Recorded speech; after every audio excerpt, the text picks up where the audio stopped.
not going to be allowed to take their masks off until sometime in July.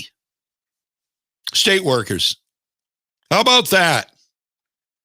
So July, before the state worker, inside. I guess outside you can take them off outside, but not inside. Not till Janet's ready. So what's going to be the protocol now at all of your favorite stores? Oh, I've got a great story my wife told me yesterday.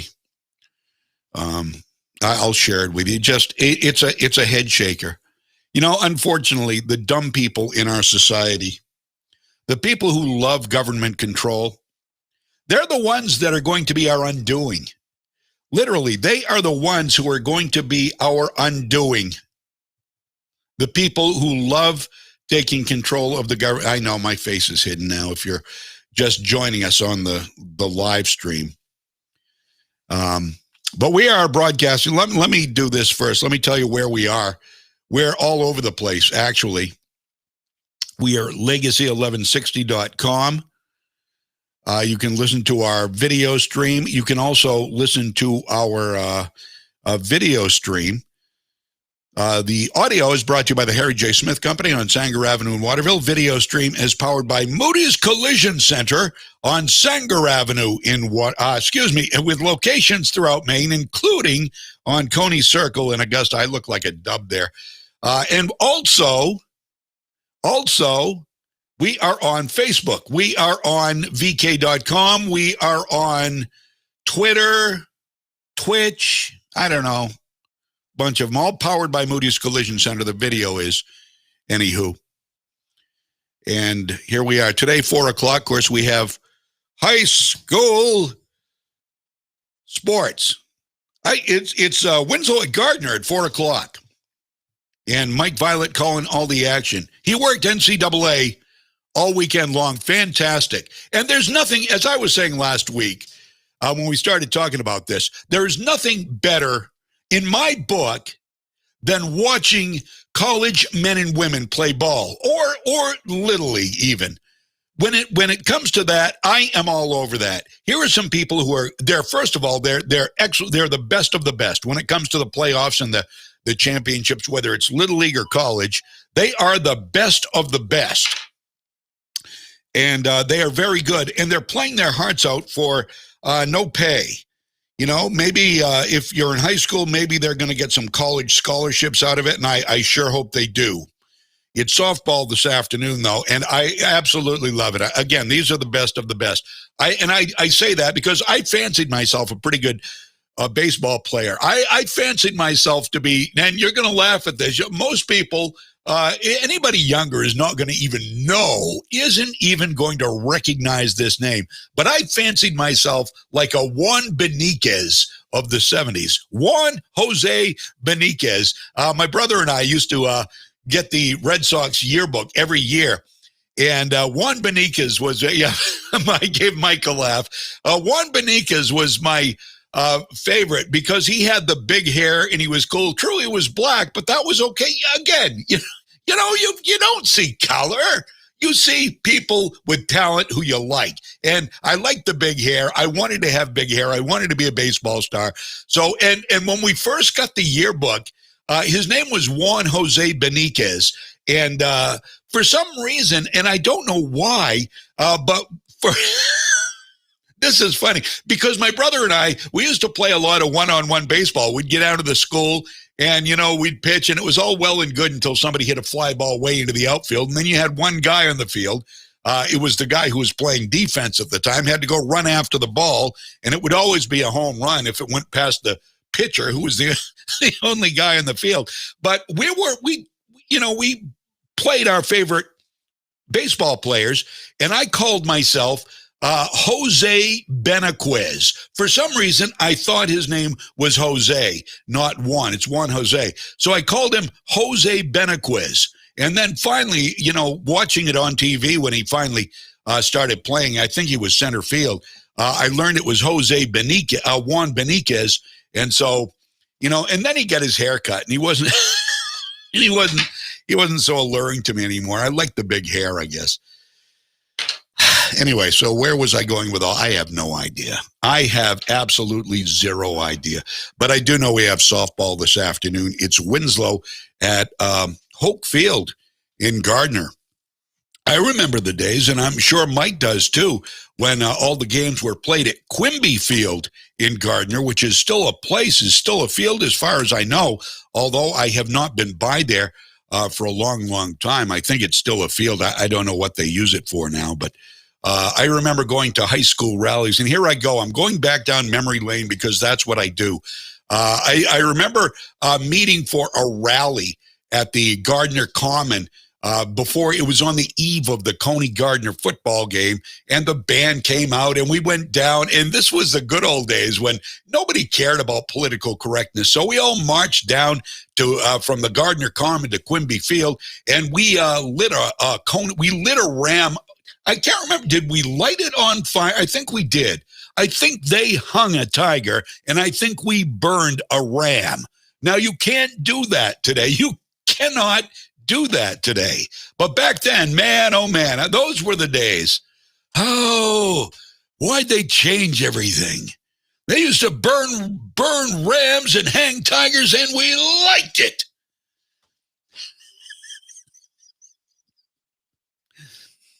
All right, let's get this party started. Today in history, it is the 24th, and this is the Associated Press.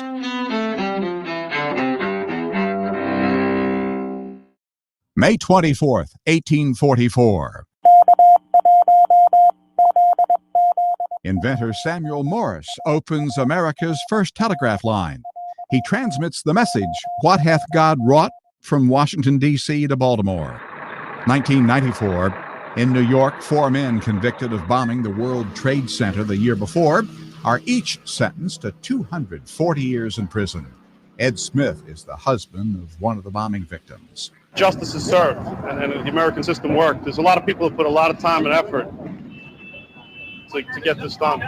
More than 7 years later, a second terrorist attack on September 11th topples the Twin Towers, killing nearly 3,000 people. 1819, Queen Victoria, whose more than 60-year rule saw the British Empire reach its peak, is born in London. 1883, the Brooklyn Bridge, one of America's oldest suspension bridges, opens to traffic in New York City, linking Manhattan and Brooklyn. And 1941. The answer is blowing in the wind. Bob Dylan, the singer-songwriter who first gained fame in the folk music scene of the early 1960s, is born in Duluth, Minnesota. Today in history, May 24th. Ross Simpson, The Associated Press. It is a wash. Good morning. Welcome back. All right. Excuse me. Freedom's pep rally is on the air and in your face. Want to comment? Go right ahead. Get on there. Mark Pooler. I went to school with Mark. Says one of his best jobs he ever had is working the chain gang in high school football. Had the best seat in the house. Absolutely, you did. Threw eggs at the Coney bus. I didn't know that. I did not know that. Oh, I wish I'd have been a part of that. Eggs, huh? Whoa, that's cool. I wonder if the statute of limitations is passed on that, Mark. I wouldn't.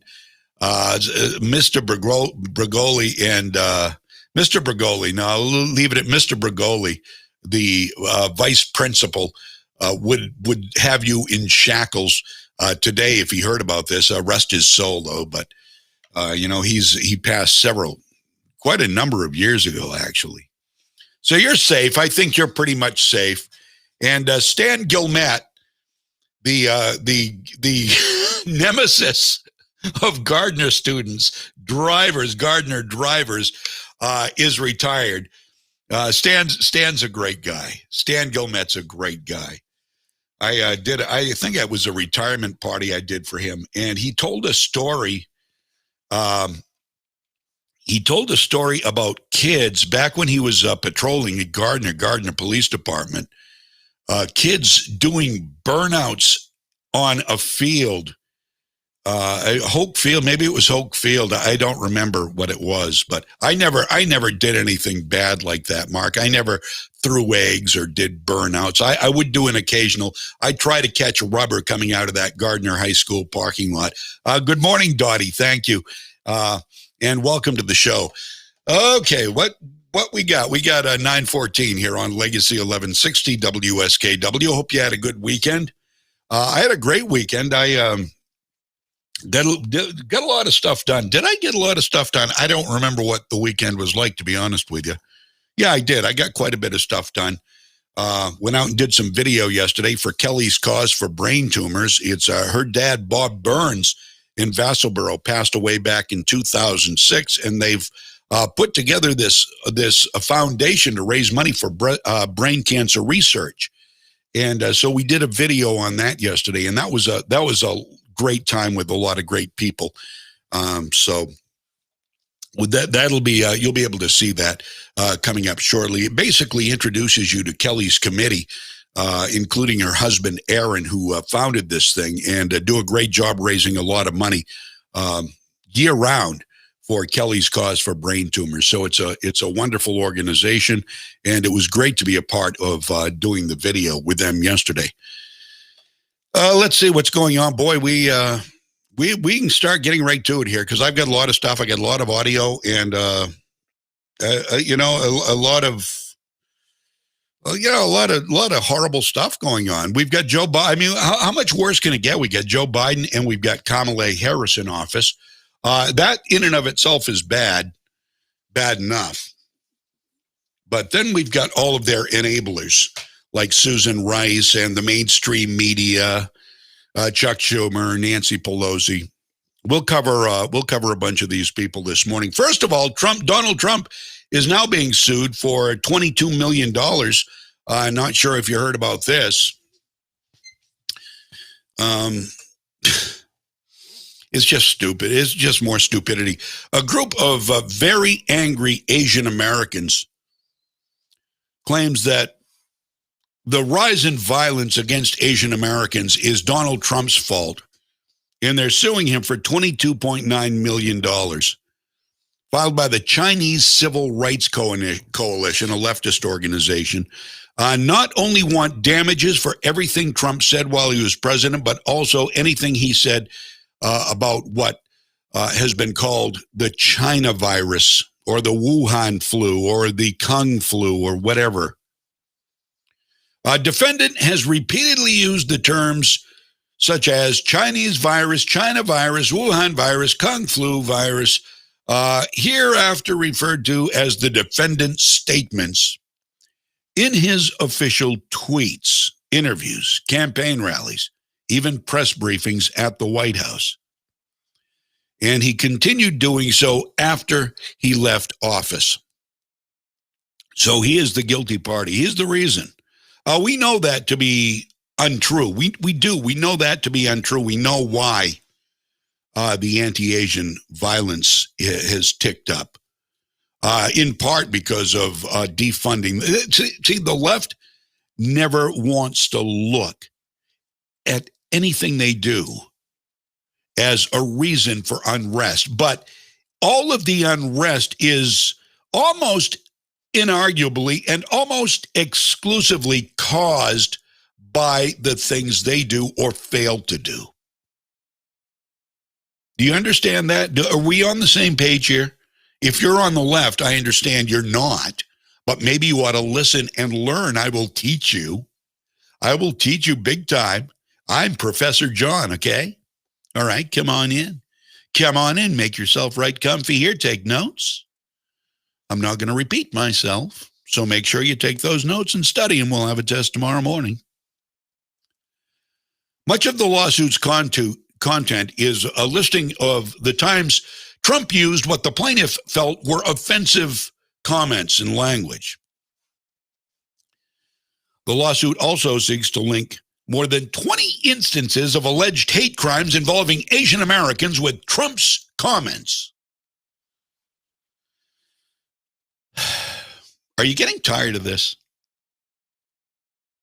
This is just very tiring. It's very tiring. You know, I get tired. I get tired of getting frustrated and angry. I'll still do it, I'm sure. But it's so tiresome because they keep doing it, and they're children. They're ignorant children. They don't understand what they do. They have no idea. They listen to their mainstream media, who offers them free Kool-Aid. You know, remember the kids at the side of the road? Kool-Aid, I used to do it. Kool-Aid, 5 cents a glass. Every once in a while, we'd mix it up and offer Funny Face. And we'd be true. We'd be truth in advertising. You know, Funny Face, get your rootin' tootin' raspberry, your goofy grape, your ollie orange, you know, get it here. So we didn't lie. We told them it was Funny Face and not Kool-Aid. Well, this is what the left does. The left doesn't tell them what's in the Kool-Aid or the Funny Face or whatever it is they're offering up. But what it is lies. It's false narrative.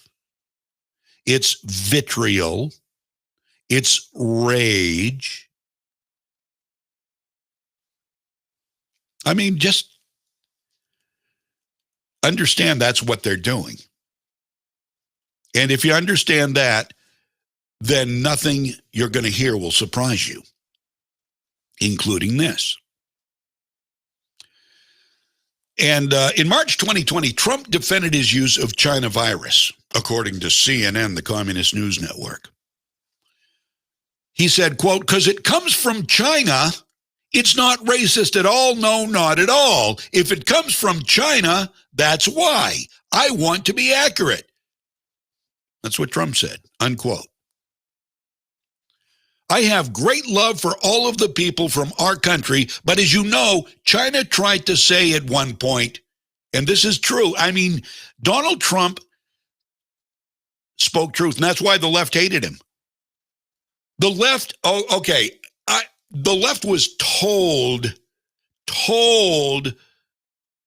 by their compliant media, they were told by their media to hate Trump for these reasons. He's a racist, he's a homophobic, he's a transphobic, he's a misogynist. Hate him for these reasons. And naturally, the left looked past and could not see all the good things Trump was doing and all the truth he was telling. They couldn't see that because they're too woke. Their eyes are so wide open, they can't see truth. They see right past truth, right into the lies that is mainstream media. Oh, if I get a great story on media, too, which will not come as any surprise to the people who understand and get it. Last Thursday, House Intelligence Committee Republicans said that not only was it clear that the virus began in China,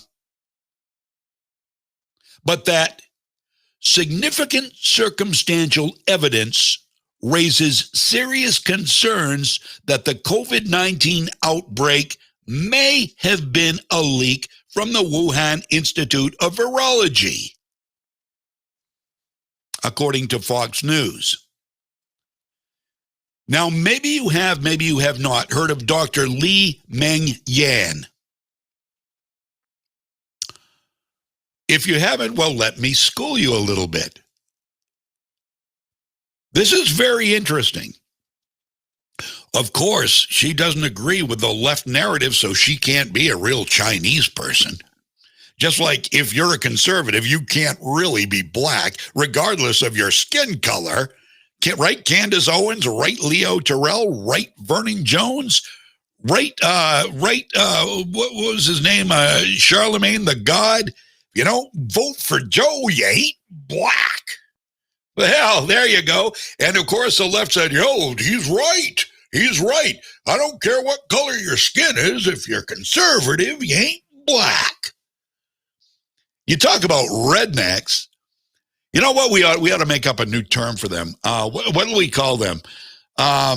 Intellectual rednecks? Intellect redneck. Oh, I like it. That has a ring. And a redneck intellect. There you go. There's your word of the day. I just wrote that. Redneck intellect. Got a ring to it, doesn't it? Got a little cadence to it.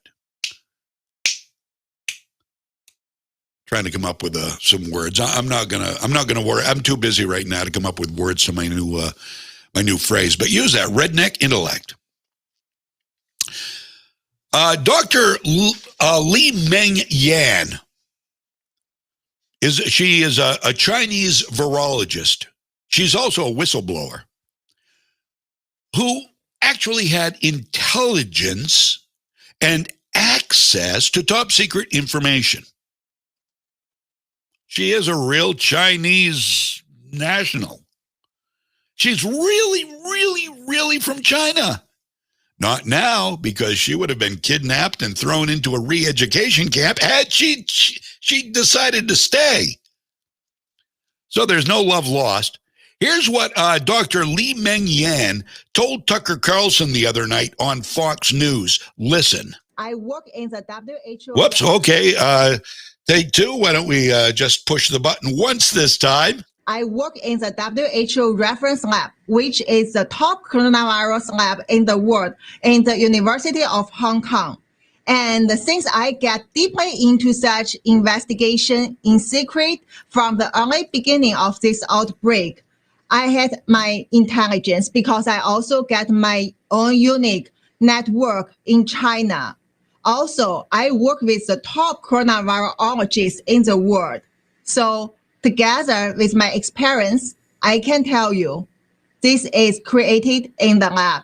This is from that template owned by China military. And also it is spread to the world to make such damage. The China military, the Communist Chinese Party military, sent into the world to make such damage, says the virologist who had access from China. What a sweet person she is, too. And so much more smart than the people on the left, by and large. So much more smart than the leftists, than the progressives, the close-minded thugs, the redneck intellects. So Tucker Carlson asked her, here's the kicker. I want you to listen and listen good to this. Tucker asked Dr. Li Meng Yan of China, did they release this virus intentionally? Yes, of course, it's intentionally. And even no need more evidence, you already can see what they try to cover up from the early beginning, as I reviewed in different medias before, and also what else they have done, like making the fabricated virus to throw out the natural origin theory, censorship, everything that every evidence point to the lab origins, and also clearly try to make people like me want to talk about the truth get disappeared. People like her who talk about the truth, quote, get disappeared. Huh. Correct me if I'm wrong, but haven't we heard about that happening in China without explanation before? Get disappeared. Think that could ever happen here?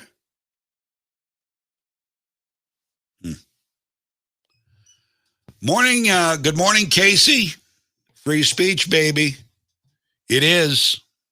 Gotta love the freedom of speech, absolutely. Paul, Peggy, I don't know which one or both of you is listening. Thank you, welcome. Angela, good morning, welcome to the show. We get a lot to get to. Whole bunch. We've only just been. You haven't heard free speech until you come back. So do come back. I'm unapologetic. I'm unafraid. Sorry, not sorry. I'll be right back. I'm John James. Legacy 1160 WSKW.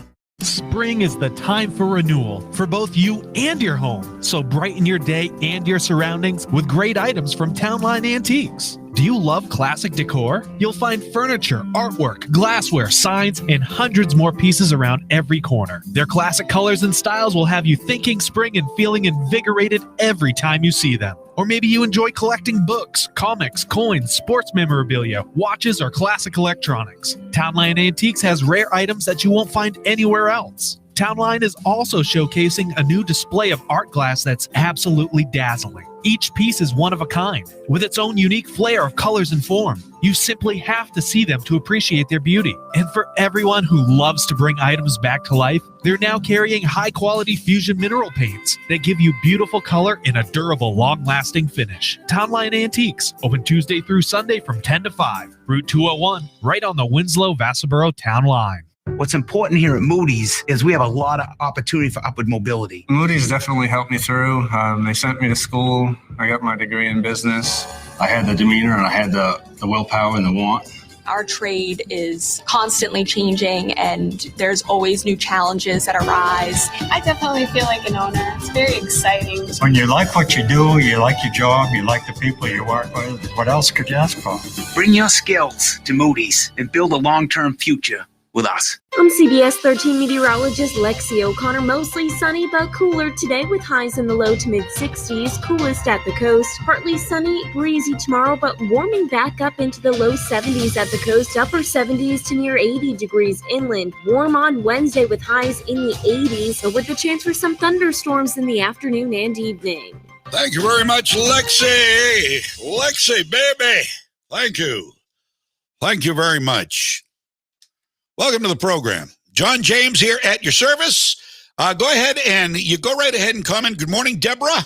Thank you very much. Come on in. And feel free. We would love everybody who visits the show from whatever platform to go ahead and log some comments. I just dropped something.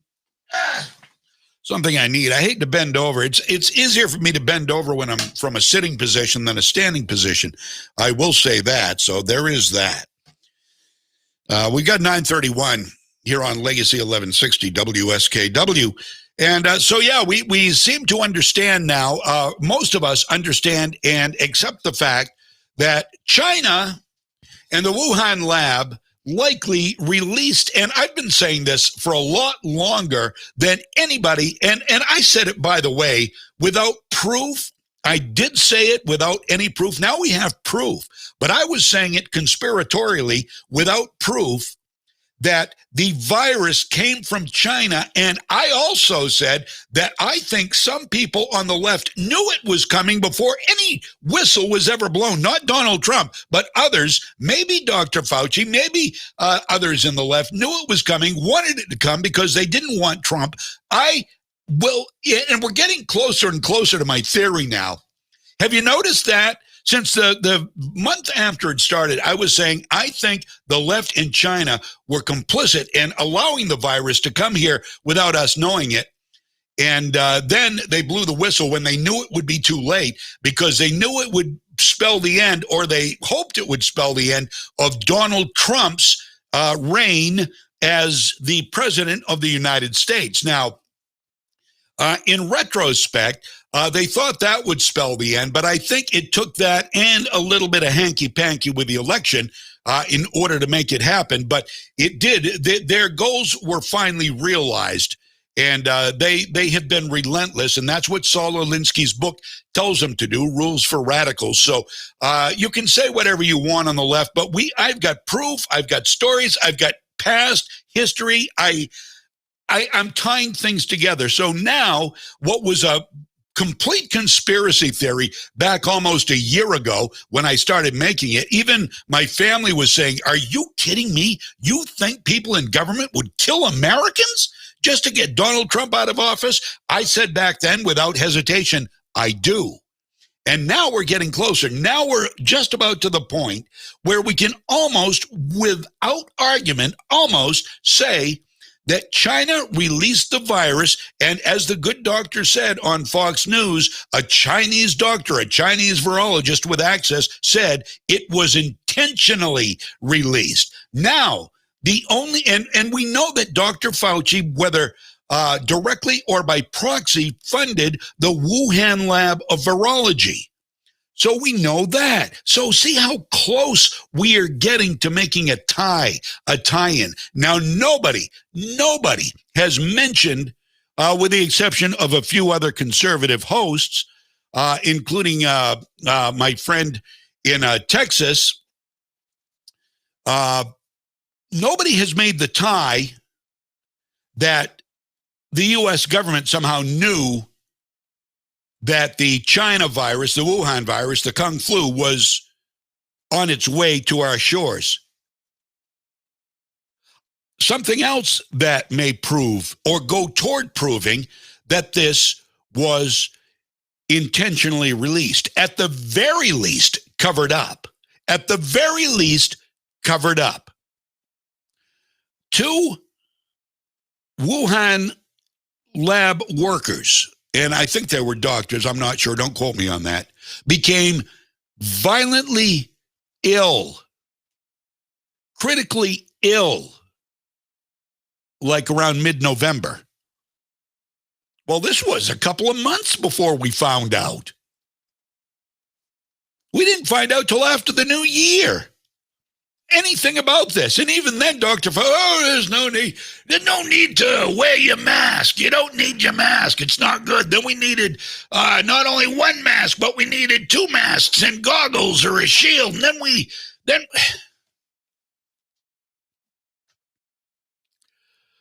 even Dr. Fauci now, I think he realizes how over his head he is. Even he says, well, maybe China, maybe it did come from a Chinese lab. Trying to play the game, trying to avoid the look of being complicit with Wuhan. Do I think that excuses anything he's done? Do I think that gets him off the hook? No. I think he's trying to play catch up. I think he's trying to make it look like, oh, hey, maybe they're right. Maybe it did come from Wuhan. Maybe he didn't have anything to do with or any knowledge of the virus release or the danger of it.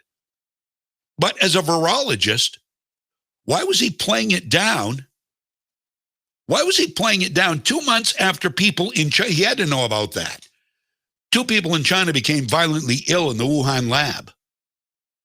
He played it down right through mid-January. I don't remember when he stopped saying masks aren't going to help and started. I don't know. I forget the timeline on that. But it's all very interesting, isn't it? All very interesting. So Donald Trump's being sued for Wuhan flu. Let's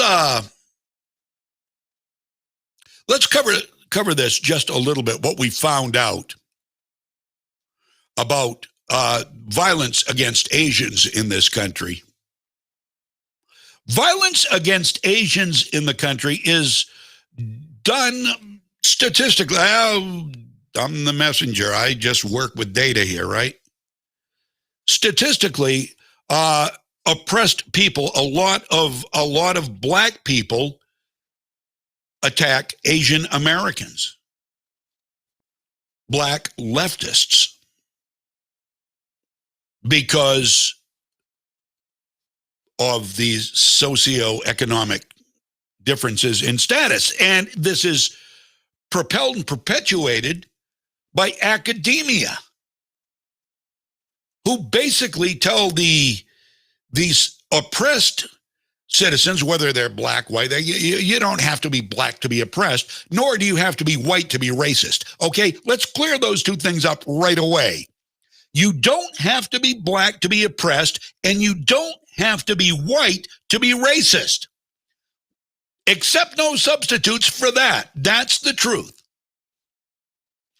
But academia, well, Asians have benefits. They get too many benefits. We've got to even the playing field a little bit. Well, why is that? So you're driving a wedge now between Asians who are very successful because culture culture, dedication. This is how they were raised. And the oppressed, black, white, Hispanic, doesn't matter, are told they don't have the wherewithal, are told they are oppressed, are told they need help.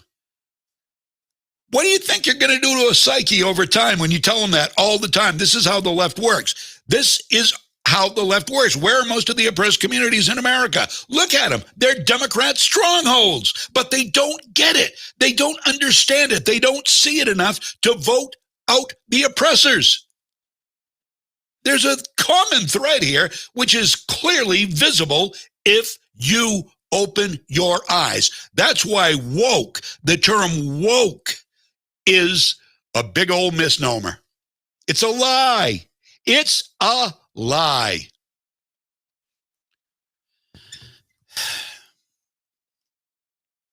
I follow the news. You follow the news, right? You listen to this show, you're following the news. You know more than the left. If you listen to this show, you know more than the left. I guarantee it. I guarantee it. Stephen, and listen to this. This is going to put, Communist News Network, MSDNC. Oh, funny. Now you watch faux news. Okay. All right, let's say that's all I watch is faux news. That's what they call Fox News. Faux, F-A-U-X, faux news. Stephen Dinan at the Washington Times reported that Fox News viewers outperformed viewers of CNN or MSNBC on several policy issues.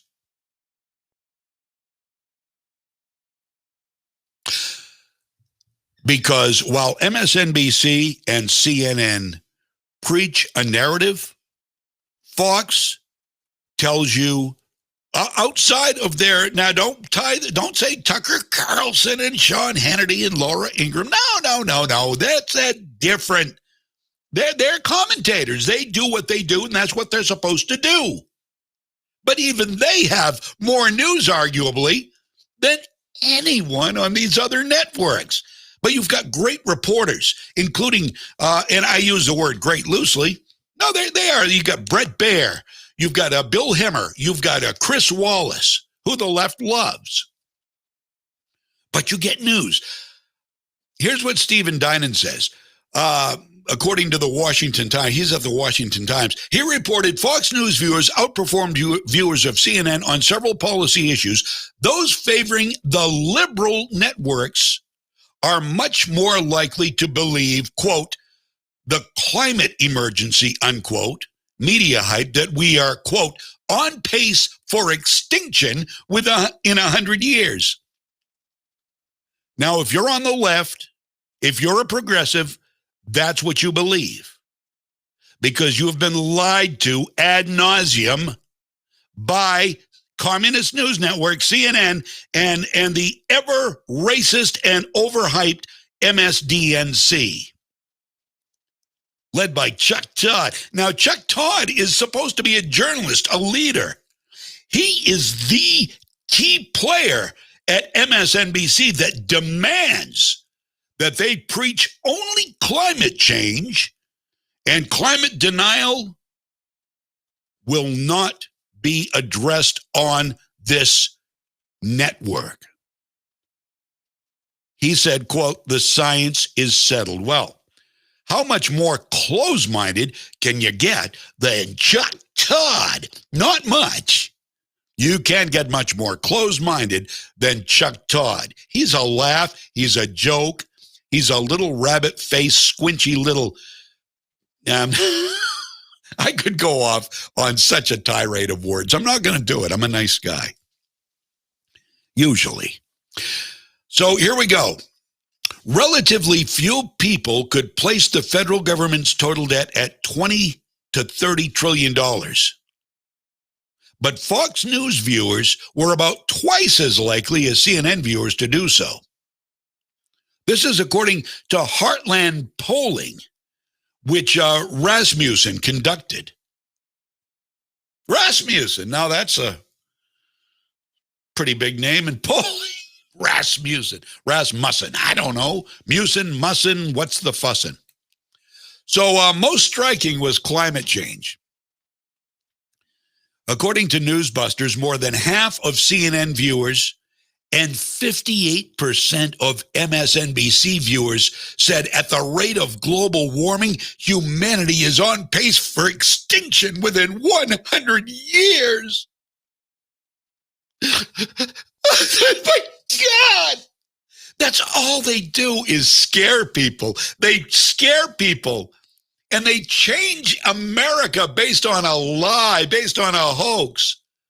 Now, I don't fault the left for believing it and screaming, oh, we're going to die, because that's what they're being spoon-fed by the Kool-Aid salesman or the funny face salesman at mainstream media. That's what they're being told, so that's what they believe, because the left is nothing if they're not a compliant lot.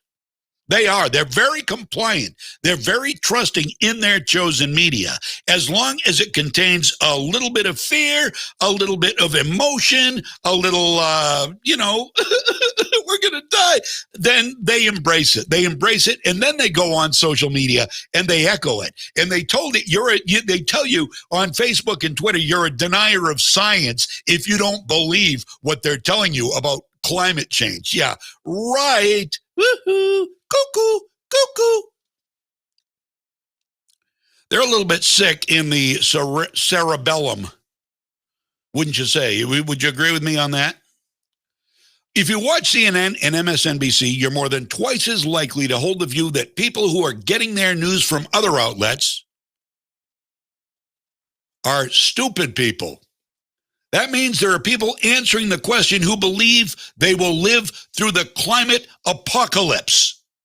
They literally believe if we do not continue on the path down the destroying America and America's infrastructure, that we are going to die in a climate. How must it be to be so naive, to be so ignorant that you believe this hogwash? It's sad. I kind of feel sorry for him. And you know who's starting to further that again? Oh, I've got some great stuff for you here. You got to hear this. Greta Thunberg. Little Greta Thunberg. Drama teen Greta Thunberg of catastrophic climate change fame, who is now 18, so don't tell me I'm badgering a child, has released a new scare video that's every bit as dramatic as her "You've ruined my dreams" speech to the UN. The United Nations is the most corrupt organization in the world. They are the scourge of the world. The United Nations the United Nations is the enemy of humanity. And they should be stopped. Oh, not the United Nations. Oh, they are the one that will make us a globalist society. Except China. No, China, no, we're going to cut emissions in America. We're going to destroy the infrastructure, not going to build more pipelines. We're not going to drill. We're not going to frack, even though Joe Biden and Kamala Harris said Joe Biden is not against fracking. But all of a sudden he is now, isn't he? He's been pushed further to the left by AOC and the left, who said they could do it, and they did. They've done it. So they've got to cry. They've got to find something to cry about and whine about and be all upset about and rally about, because their lives are filled with empty hours. And if they can't get online and bitch or run outside with a sign, the climate is changing, we have to stop oil drilling, peace, not war. If they can't fill their hours with these sorts of things, Really all they need is enough money to have a place to live, have food on the table, and to buy Sharpies and poster boards. And depending on the group you're associated with, maybe bottles and gasoline for Molotov cocktails, but I digress. So what's going on with Greta Thunberg? Well, she did this new video. She's 18 years old. Don't tell me I'm badgering a child. I'm not. She's a grown-up adult now. In this piece right here, she says, if we don't act, we are effed. Now, she can say that now without getting sent to her room because she's 18. Listen to Greta Thunberg. There's something I would like to talk about. Our relationship with nature is broken. But relationships can change. The climate crisis, ecological crisis, and health crisis, they are all interlinked. We no longer see the links between them. We only see this far. So what will we do? My name is Greta Thunberg, and I would like to connect the dots. Because let's face it, if we don't change, we are f***ed. Whoa! Ho, ho, ho, ho, ho! We are what? Can't even believe that little girl said that. So, we are effed. According to Greta, naughty mouth for such a sweet young lady who's been arguably abused by her opportunistic parents. Because people on the left are so easy to mold. They're so malleable, pliable, so soft and squishy and emotional. She perpetuates the lie that the Chinese-made virus CoV-2 is a sign of mankind's destruction of the planet. Listen. Millions have died from COVID-19. Zika, Ebola, West Nile fever, SARS, MERS. Up to 75% of all new diseases come from other animals. Because of the way we farm and treat nature. Oh, okay, stop. Fact is, we've always had very deadly viruses. But two of the most deadly, the Spanish flu and the Wuhan flu, had nothing to do with farming. Now, here's a little information. Perhaps even you don't know, Greta Thunberg. The Spanish flu of 1918 actually showed signs of some kind of avian origin, though the cause isn't completely understood or known. What we do know is that when that flu happened back in 1918, it was before Jack Perdue and Frank DeCoster came along. Or was it Frank Perdue? I think it was Frank Perdue and Jack DeCoster. Was that his name, Jack? I think I misplaced the names there. Anyway, it was before Perdue Chicken and DeCoster Egg Farms. Before the kind of farming that is causing the destruction of the earth. One of the worst flus in history. CoV-2, we know, has come from the Wuhan lab. Pretty sure of that now. Because of what? Well, we'll get to that. Gain-of-function research.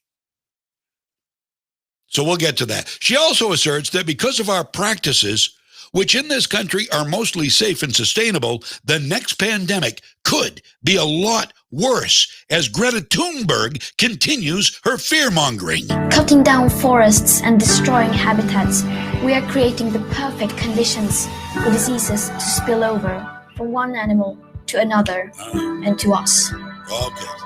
The next pandemic could be much, much worse. Oh, see. Oh, the next pandemic could be much, much worse. And it could be much, much easier. No. We learned a lot from this pandemic, right? We understand our medical research is second to none. Could be a lot. They have to scare. It's all about the emotional tug. That's how the left operates. They're not with brain. Without brain. W-O-B. That's how they operate. Wob. They're wobbly. They act on emotion. So she appeals to emotion. There's nothing scientific about anything she's saying here. It's all emotion-based. All of it is emotion-based. Have you heard anything scientific from her? Nothing, and you won't. COVID-19 likely came from a bat in the Wuhan lab using gain of function. What is gain of function? What does that mean? Well, that means it's man and woman altering viruses to increase a virus pathogen. I have a hard time with this. Pathogenicity, meaning its transmissibility from animal to animal to animal to human. This was man's or woman's or both doing. This wasn't naturally occurring in nature, regardless of the feelings and emotions you put forth. How dare you? Oh, but she wasn't done. One thing she warns we must do is stop eating meat and killing cows. Did you know we've got to stop doing that? And as she points out, this is the most touchy-feely of all of them. I love this. I love this. We have to stop killing them because the animals have friends, feelings. They plan for the future, and yes, they even play. Every year we kill more than 60 billion animals, excluding fish, whose numbers are so great that we only measure their lives by weight. What about their thoughts and feelings? Some animals plan for the future, forge friendships that last for decades. They play, they help each other. They show signs of what we call empathy. But 70% of the animals we farm live inside factories. In the United States, that number is 99%. Their lives are short and terrible. All right, yeah, and you go have yourself a Big Mac or a Whopper now, buddy. After that, how are you going to feel the next time you eat a hamburger? I'll tell you afternoon today. I'll tell you right afternoon today how I feel. Give me a little special sauce, a little lettuce, cheese, pickles, onions, sesame seed bun, baby. All right. Yeah, bring it. Moo. They forge friendships. They plan for the future. They have family. They mate for life.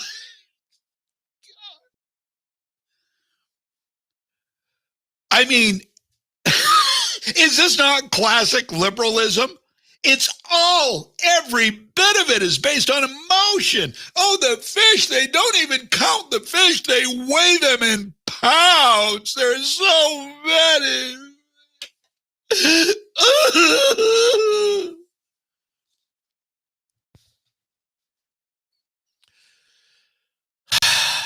By the way, Schwann's is coming today. I ordered sausage. I ordered chicken.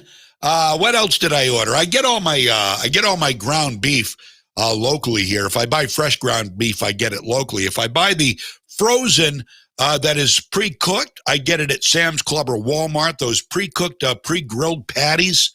Whoa! I mean, you look at them, you say, "Oh, those are going to taste crappy." You look at them, and you put them in the microwave, or you can put them on the grill, and you think they're going to taste nasty. Let me tell you something right now, mister.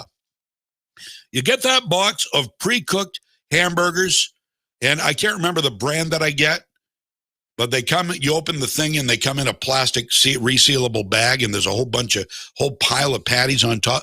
Wow, wow, wow, wow, wow. Take about 2 minutes, and they are as good, if not better, than fresh burgers you cook on the grill. Now, I haven't looked at exactly what's in them. I think there's some cow in them. But whoa, woo, baby, those are some good patties. Sorry, Greta. I know that probably triggered you if you happen to tune onto the radio show right now. So why kill the livestock? Why kill the livestock, she asks. I mean, they don't even provide that many calories. Livestock only provide 18% of our calories. See? The way we make food, See? raising animals to eat, clearing land to grow food to feed those animals. If we continue, we will run out of land and food. It just doesn't make sense. The land requirements of meat and dairy production are equivalent to an area the size of North and South America combined. All right. From Alaska to Tierra del Fuego. We have industrialized life on Earth. Tierra del Fuego. Wasn't that a place they mentioned in Airplane or Airplane 2? I was flying over whatever it was. So, okay, let's do some science here. Let's give you some science. So maybe there was a little science there, how much land is used for farming. All this land, by the way, is slowly but sure. What about, okay, Greta Thunberg. What about all the land that is now being harvested and made into fields for solar panels? Well, that's different. That's a lot different, I'm telling you. Solar panels, you don't have to kill solar panels. Solar panels aren't going to die a horrible death. They aren't going to be farmed in inhumane conditions. Let me tell you something. This is something Greta could understand. You'll be able to understand it. As the planet warms, this is fact. This is absolute fact. I've read it. I've read it in a couple of books. I've researched it. I've looked at it. And I've got some information here maybe you can use. As the planet warms, it is, in fact, getting greener. What does that mean? That means more food for hungry people, more land for the masses. And the amount of CO2 has been many times greater in history. All right, let's talk about history here for a minute. Feel free to look it up. All right, right now, CO2 is approximately, give or take, 400 parts per million. Remember that. That's going to be key here. 400 parts per million. During the Jurassic period, average CO2 concentrations were about 1,800 parts per million.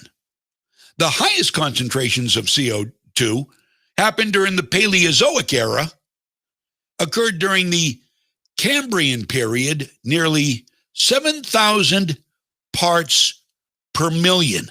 Okay, we're at 400 parts per million now. This is 7,000 parts per million. But wait, this gets even more interesting. The Carboniferous period and the Ordovician or Ordovician period were the only geological periods during the Paleozoic era when global temperatures were as low as they are today. To the consternation of global warming proponents, the late Ordovician period was also an ice age. While at the same time, CO2 concentrations were at about 4,400, not 400, 4,400 parts per million during an ice age. Now we're at 400 parts per million now, and they are afraid we're going to burn up. Back then, 4,400 parts per million, 4,000 parts per million more than now, and it was icy. Huh. Well, impossible. There were no factors. Oh, there were volcanoes. There were fissures in the earth.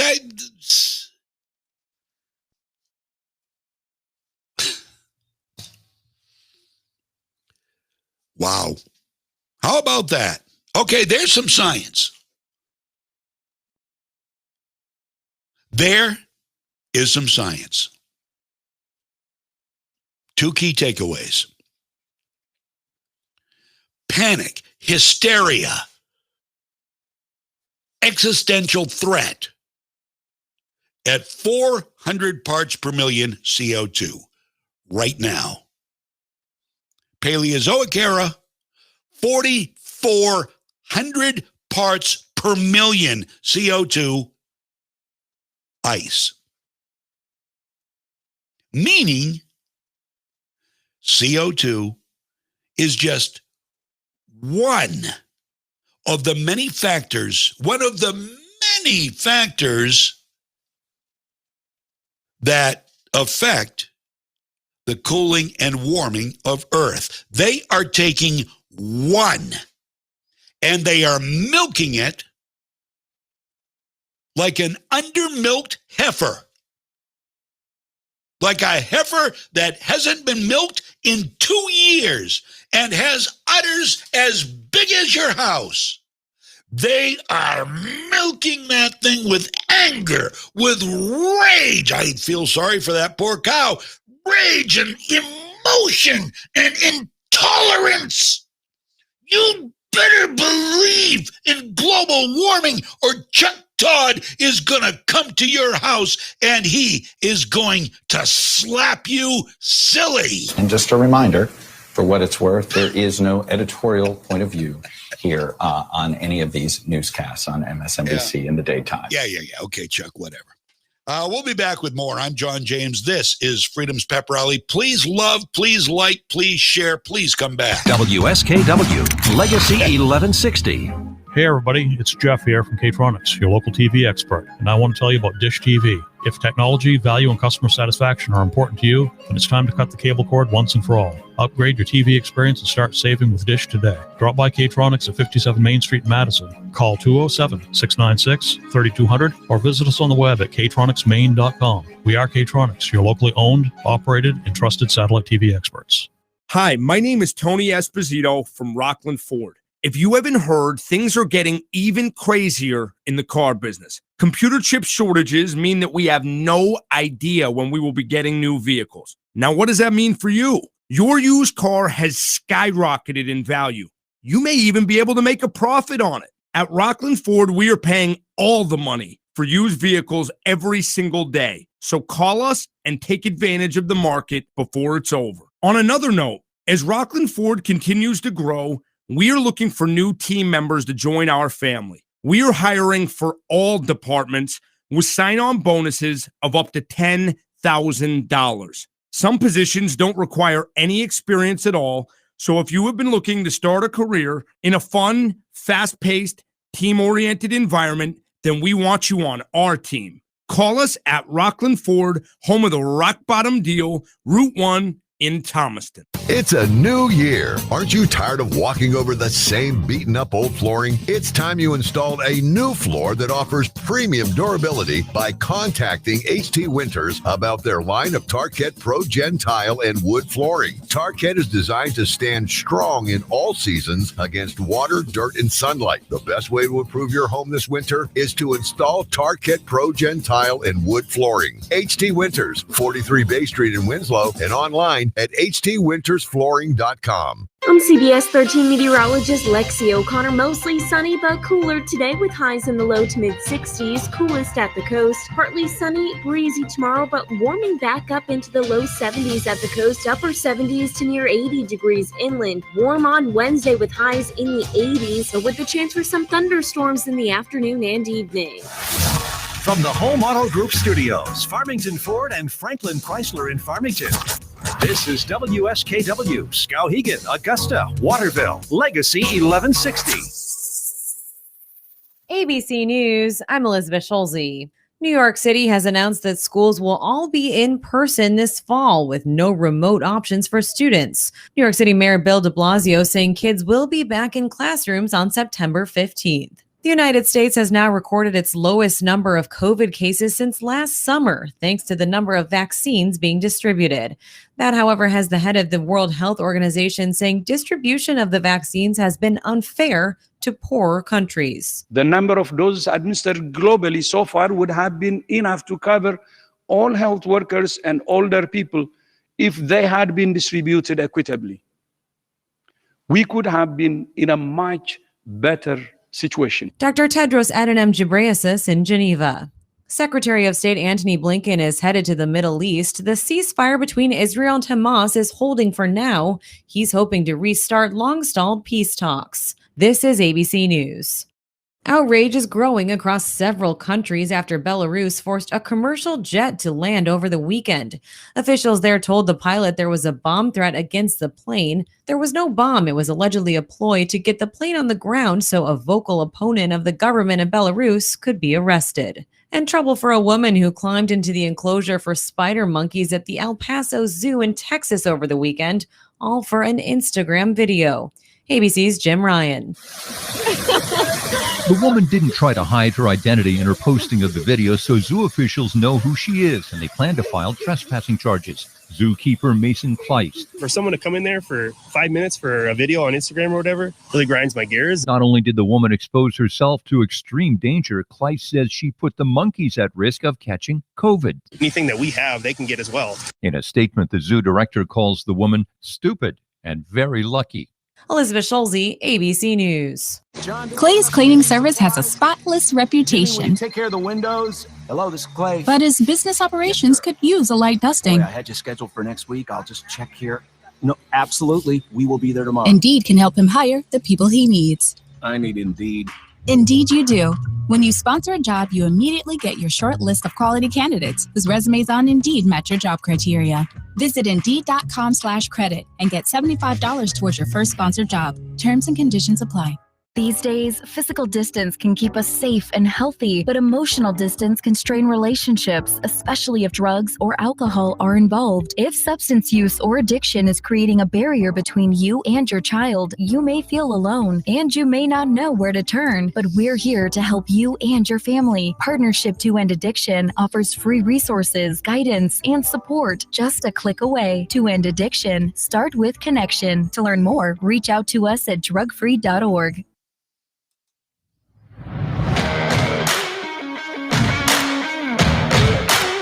All right, that's my cue. My cue to come back. Had a guy yesterday said he stopped listening. I'm fine with that.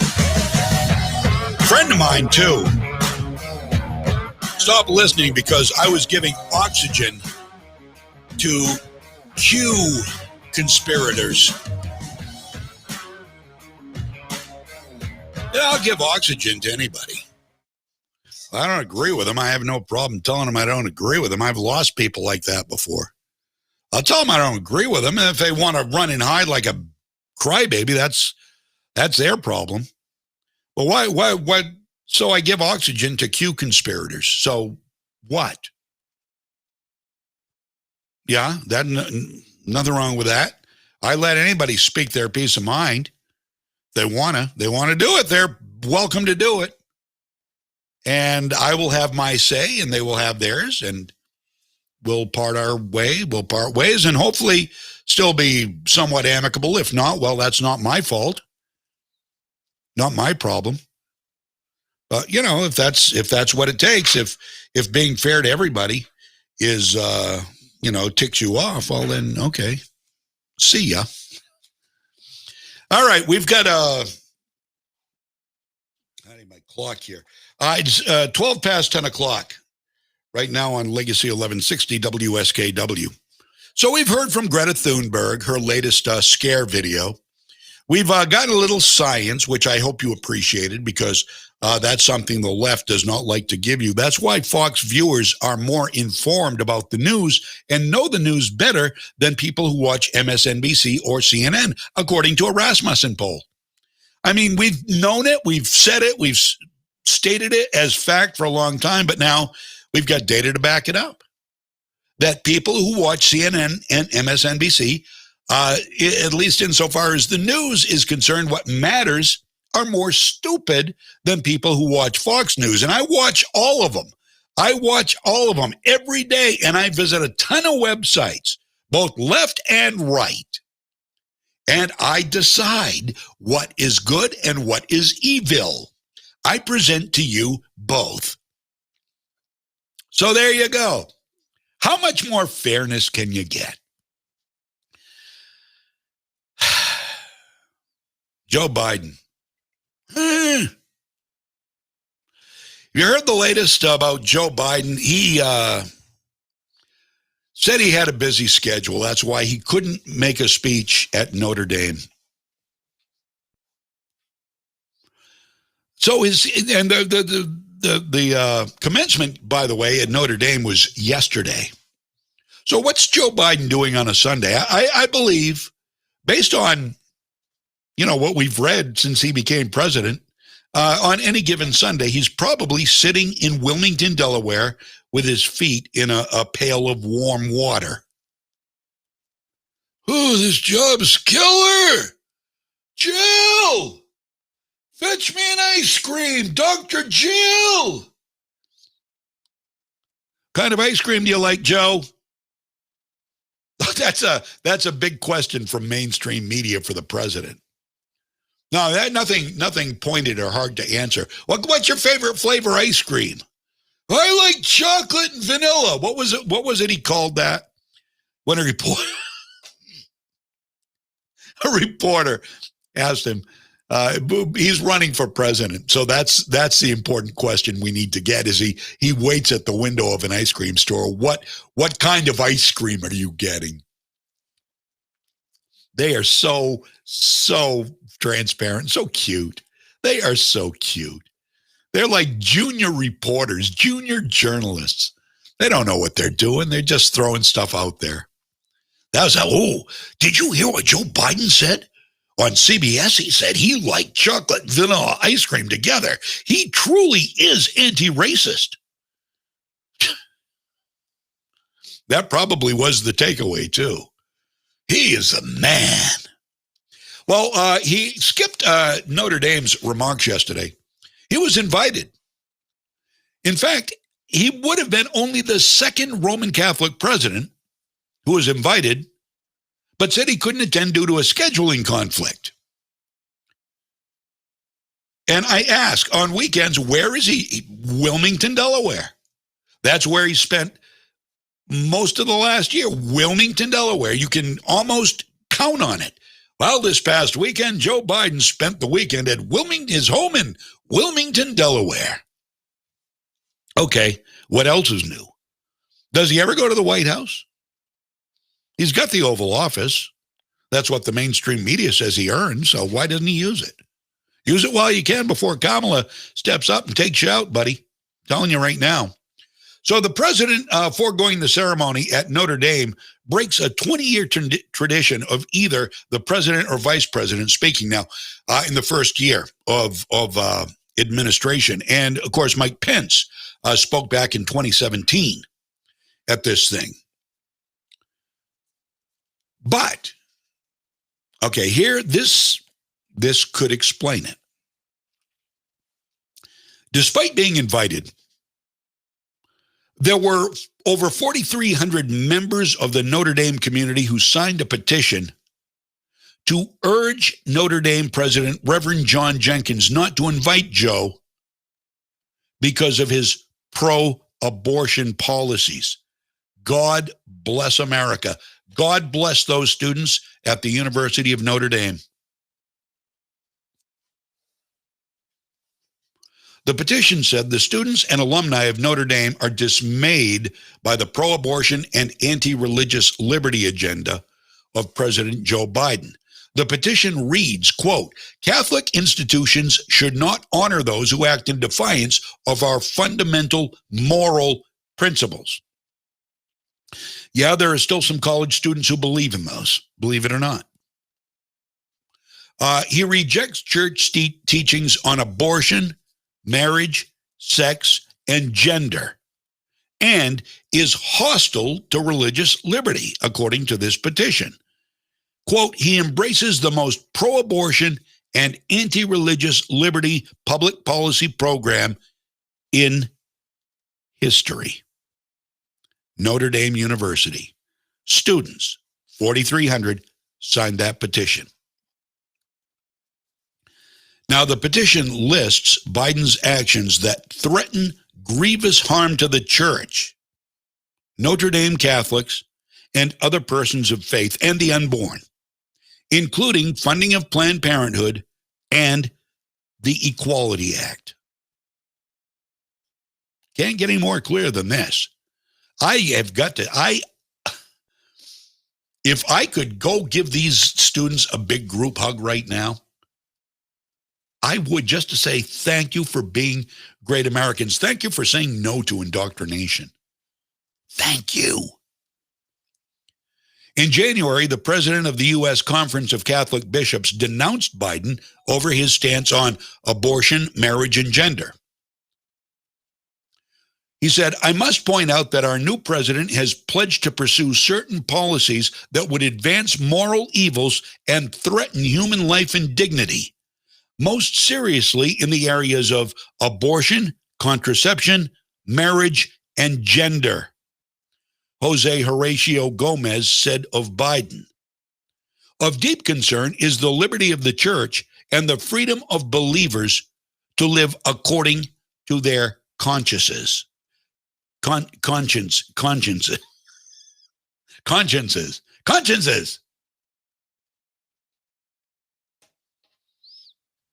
So, I think Joe saw the heat, so he avoided the fire. Smart? Yeah. I would say so. And what about abortion?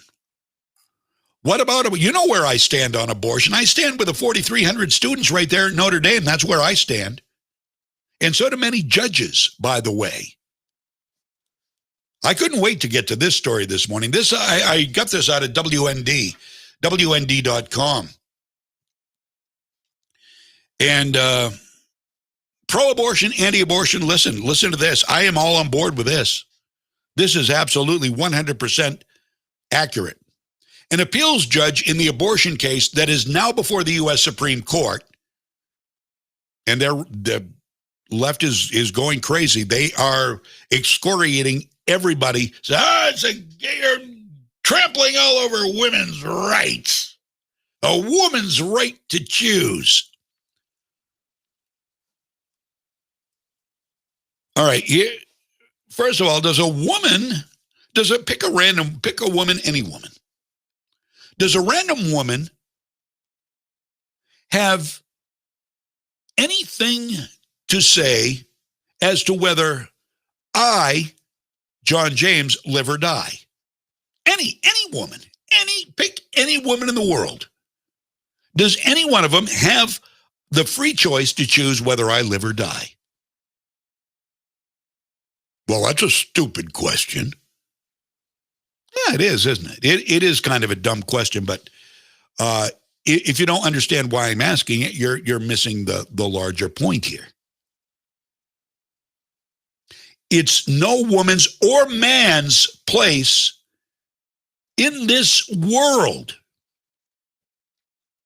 If you're a believer in God, as I am, or you're just a believer in the law of the Constitution, then either one of those things cancels the legality of abortion.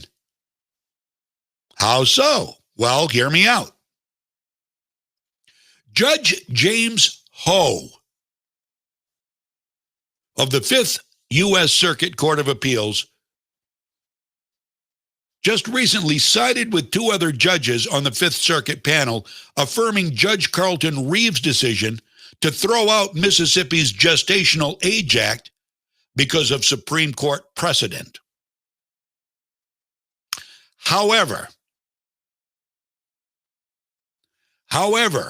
in a separate concurring opinion, these opinions not being mutually exclusive, Ho weighed in on the constitutionality of Roe, which is the aforementioned Supreme Court precedent. Ho said, quote, nothing, and this has nothing to do with religion, by the way. Ho said, quote, nothing in the text of the original understanding of the Constitution enables the establishment of a right to abortion. He went on, rather, what distinguishes abortion from other matters of healthcare policy in America and uniquely removes abortion police from the democratic process established by our founders is Supreme Court precedent. His comment addressed the progressive practice of using courts to create laws that cannot be passed through legislation. That's where your leftist courts come in. They don't base things on anything necessarily moral or righteous. They base it on their own jaded partisan opinions. That is wrong. Life News reported Ho explained he was, quote, deeply troubled by how the district court in the abortion fight handled this case. He went on, the opinion issued by the district court displays an alarming disrespect for the millions of Americans who believe that babies deserve legal protection during pregnancy as well as after birth, and that abortion is immoral, tragic, and violent taking of innocent human life.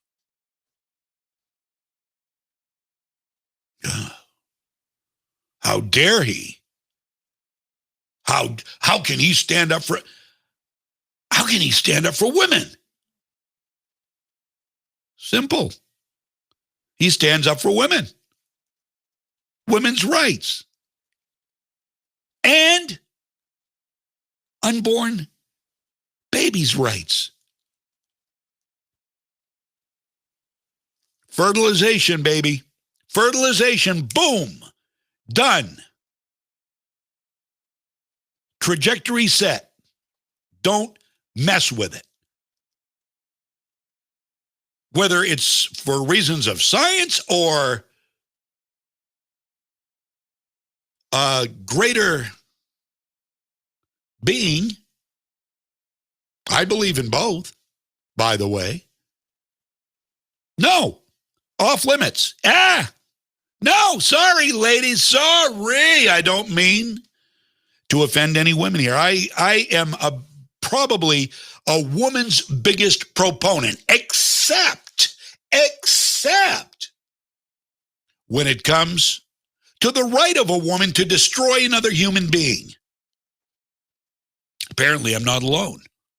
4,300 students at least at Notre Dame feel the same way. The Catholic Church feels the same way. Judge Ho feels the same way. Ho said that in such cases, citizens may, quote, rightfully wonder whether judges are deciding disputes based on the rule of law or an altogether different principle. Bingo. He said, replacing the rule of law with a regime of judges know better is one that neither the founders of our country nor the framers of our Constitution would recognize. The Supreme Court said Monday when it accepted the case that it will review whether all pre-viability prohibitions on elective abortion are unconstitutional.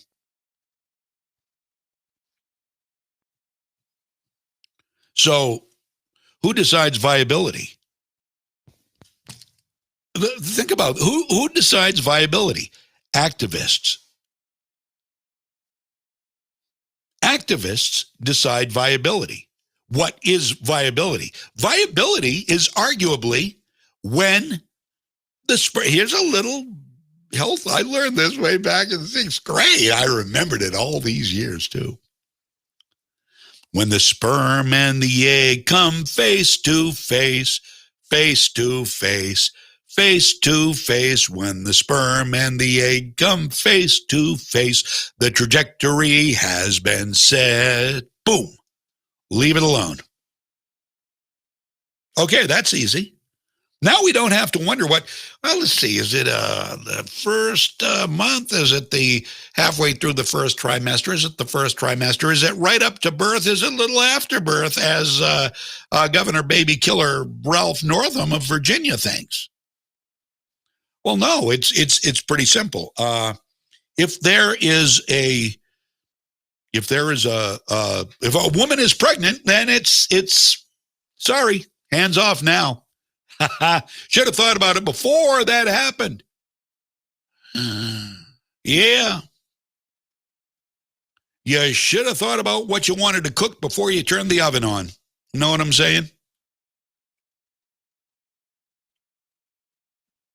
Set the timer for 9 months and please step away. Do not under any circumstances open that oven door to take out what's inside.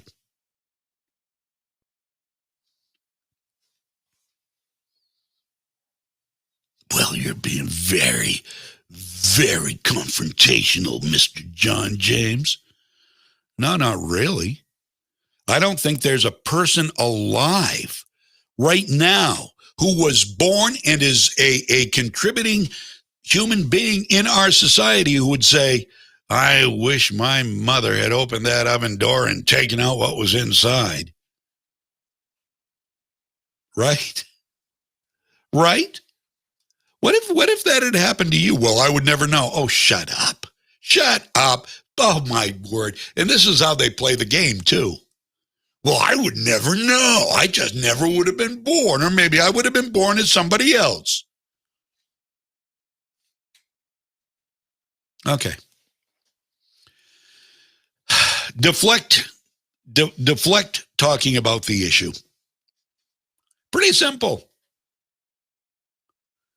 Thank you very much. Yes, please share. Please share. Please like wherever you're watching. If you're watching the video anywhere, please like it. Please share it on the platform where you find it. If you would, I don't know if you can do that on YouTube or not. You can on Facebook. You can on Twitter. You can on VK.com. And others. Thank you for the reminder, Mikkel. I appreciate that.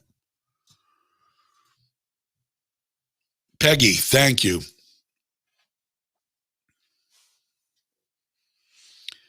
So that's where that's how I stand on abortion. And I thought I'd bring this up because it just seems that this was the reason probably Joe, who's never busy anytime, let alone weekends on a Sunday when Wilmington beckons him. What's he got going on? Not a heck of a lot. So he probably stayed in Wilmington with his feet up or in a pan of water. Like maybe he was in a sitz bath. Maybe he was getting a sponge bath from Dr. Jill. You know, Whoopi Goldberg says Dr. Jill should be Surgeon General. She's a hell of a doctor. No, I'm not making that up. I've played that many times on this show. Whoopi Goldberg actually said that.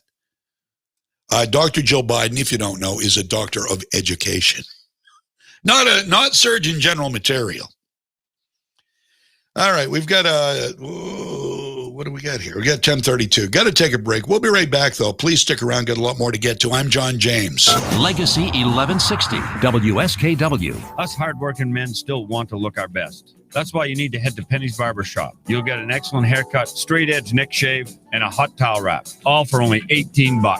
Hi, I'm Christine, and I know what you're looking for when it comes to a great haircut and shave. From traditional styles to new ones, we listen to our customers because we have done it all. When you look good, you feel good. So call Penny's Barber Shop to set up an appointment today at 380-6224. Penny's Barber Shop, 173 State Street in Augusta, next to Enterprise. Spring is the time of renewal for both you and your home. So brighten your day and your surroundings with great items from Townline Antiques. Do you love classic decor? You'll find furniture, artwork, glassware, signs, and hundreds more pieces around every corner. Their classic colors and styles will have you thinking spring and feeling invigorated every time you see them. Or maybe you enjoy collecting books, comics, coins, sports memorabilia, watches, or classic electronics. Townline Antiques has rare items that you won't find anywhere else. Townline is also showcasing a new display of art glass that's absolutely dazzling. Each piece is one of a kind with its own unique flair of colors and form. You simply have to see them to appreciate their beauty.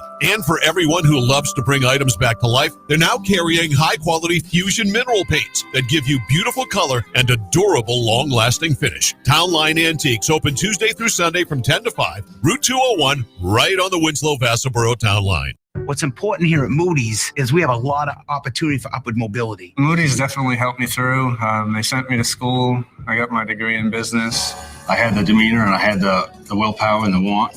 Our trade is constantly changing and there's always new challenges that arise. I definitely feel like an owner. It's very exciting. When you like what you do, you like your job, you like the people you work with, what else could you ask for?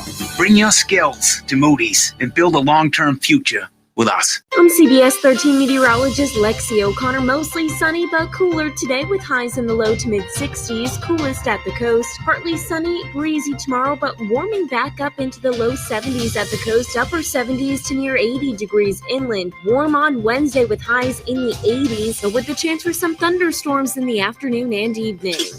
Thank you, Lexi. 10:35 on Legacy 1160 WSKW. Did you hear what Kamala Harris did with the South Korean leader? I just remembered this, so I found it. This comes from a USA Supreme. Moon Jae-in. I don't know. I don't know if I'm saying his name right. Apologize if I'm not. South Korean President Moon Jae-in welcomed America's return to the world stage after meeting with Joe Biden on Friday. And he said both leaders pledged to work closely toward denuclearization of the Korean Peninsula. Well, that would be good, huh? That would be really good. I don't know if Kim Jong-un is going to be on board with that, but, you know, in theory, that's kind of nice. Donald Trump had direct dialogue with Kim Jong-un through a translator, probably, or sign language, little rocket man. So Moon came to Washington looking for renewed diplomatic urgency on curbing North Korea's nuclear program. We know that Kim Jong-un has fired little rockets or big rockets into the sky, and they've had some pretty good distance to him. And yeah, it's very unsettling when you think about somebody as unhinged as Kim Jong-un, who would like nothing more than for North Korea to be the only place on the planet, I think. I mean, he has all of his citizens in his control. Can you imagine that? Can you imagine all that control for one? Well, we're getting there. We're slowly getting there to that kind of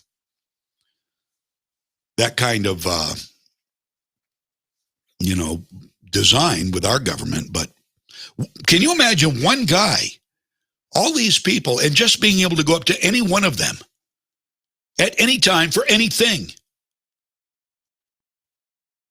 and demanding what I want you to get your hair cut just like mine. I don't know. I want your car. I want to come into your house and eat dinner tonight. I want to have sex with your wife.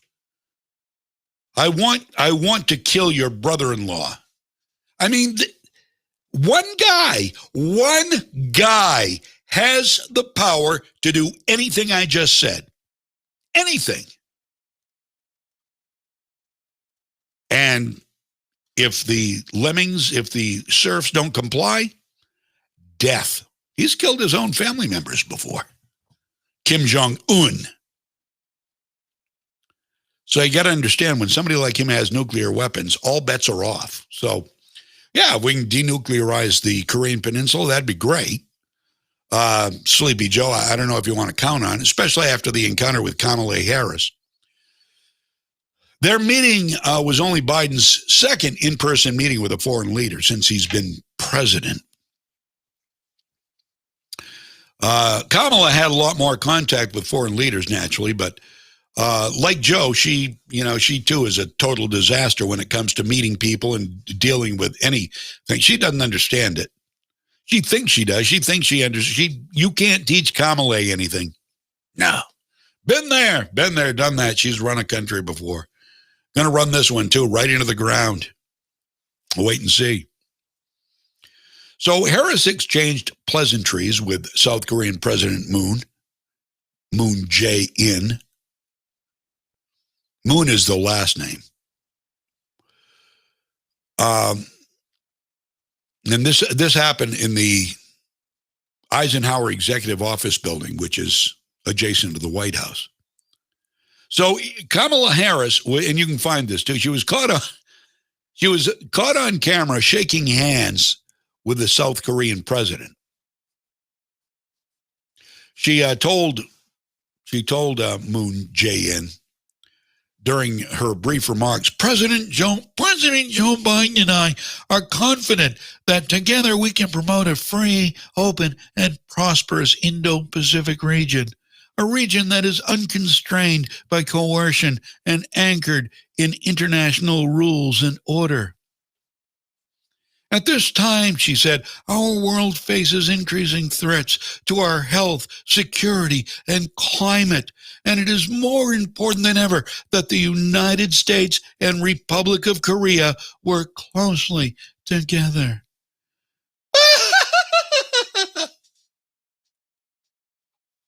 Yeah, she probably ended it with that, right? No, she shook his hand. And immediately after shaking Moon Jae-in's hand, she wiped it on her pantsuit. It's like, shake, shake, shake. Okay. All right, that's enough. And she wiped her hand on her pants. Classy. Oh, that woman is classy. She's sassy. She's classy. She's a 21st century woman. WOMAN. She's a woman. She's a woman. Maria Muldaur, if you're wondering who sang that song, by the way.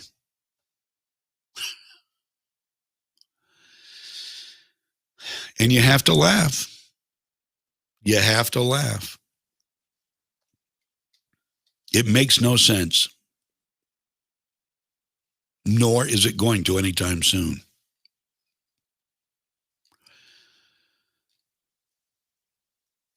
There's a Christian rock and roll artist who's speaking out. Now, you've heard many on the pop music scene.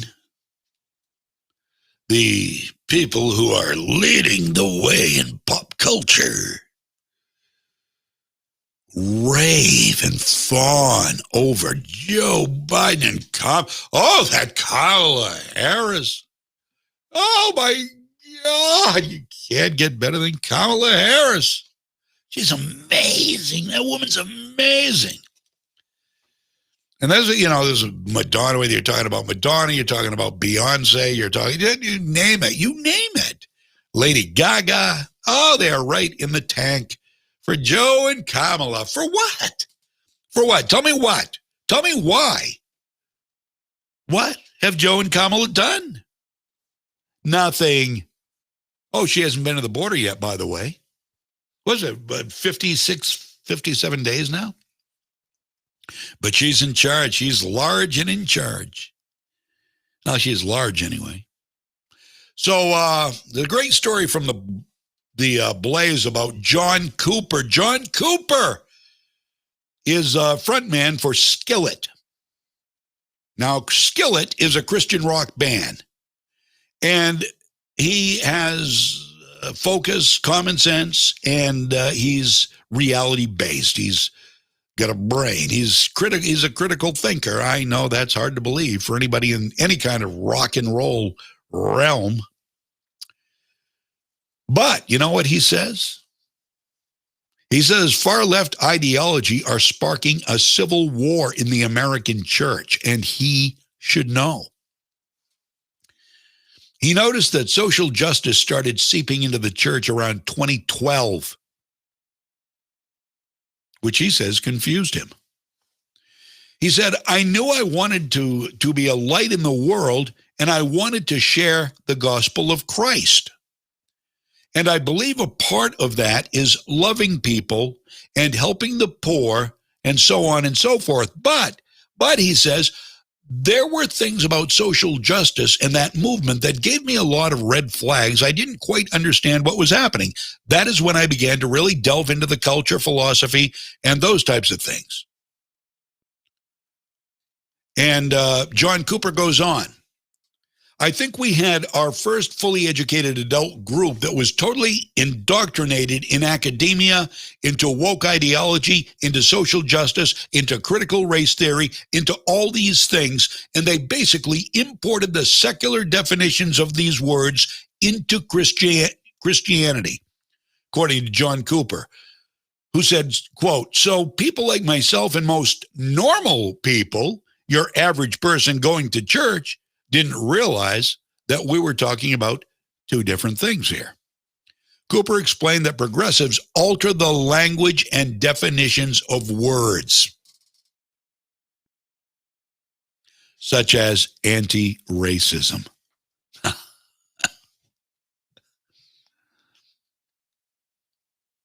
They alter the words.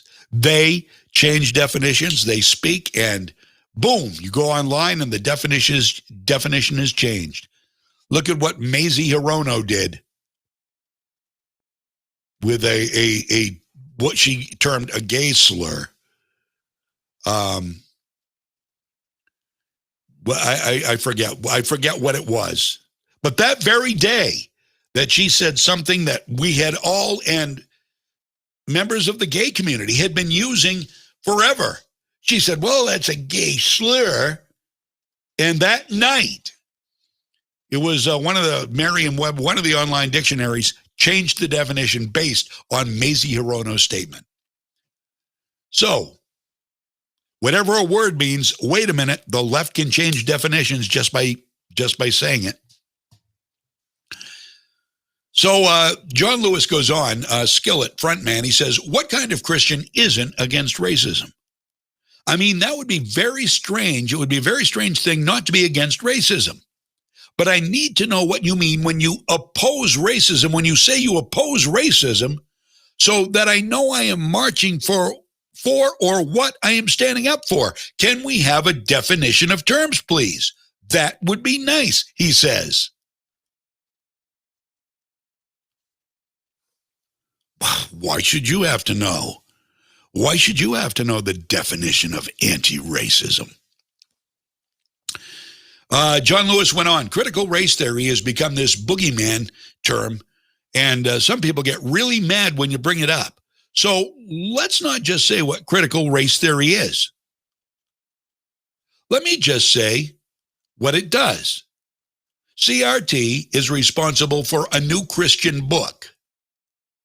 You got to hear this. It's responsible for a new Christian book, Critical Race Theory is. It's a book of prayers, which include, I kid you not, it includes a prayer that says, quote, God, please help me hate white people.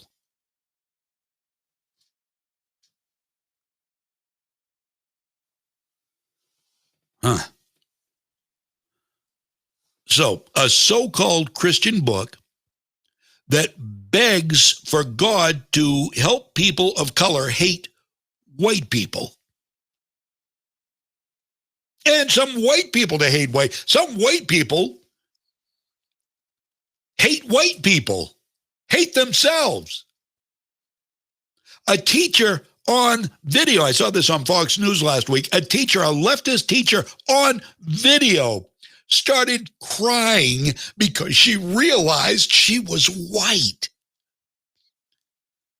Mentally ill. It's a mental illness, undiagnosed mental illness nonetheless.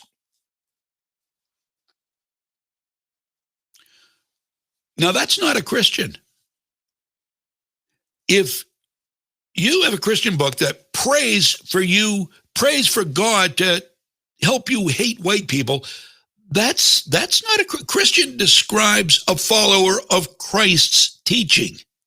And as far as I know, Christ never taught people to hate.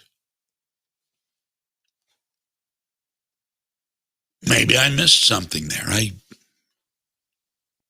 don't know.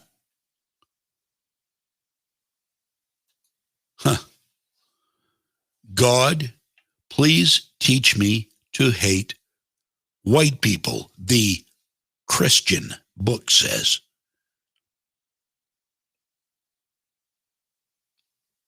A book of prayers. Why? Don't ask. Just follow the narrative. Comply. Don't ask questions. It's what they want. It's the slaughter they're leading us to. 1050, Legacy 1160 WSKW.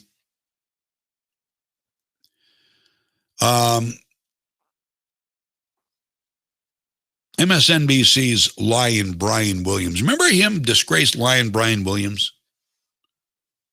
On NBC, he was a host of NBC Nightly News, now hosted by Lester Holt, who just won the Edward R. Murr Award, being the most trusted man in America. I don't know whether it's his decision or the decision of his handlers to not let him talk about everything that people should know, like the Hunter Biden laptop. I don't know if he's the most trusted man in America and he does not report on important things like that. I don't know who the hell trusts him. I don't. I sure don't.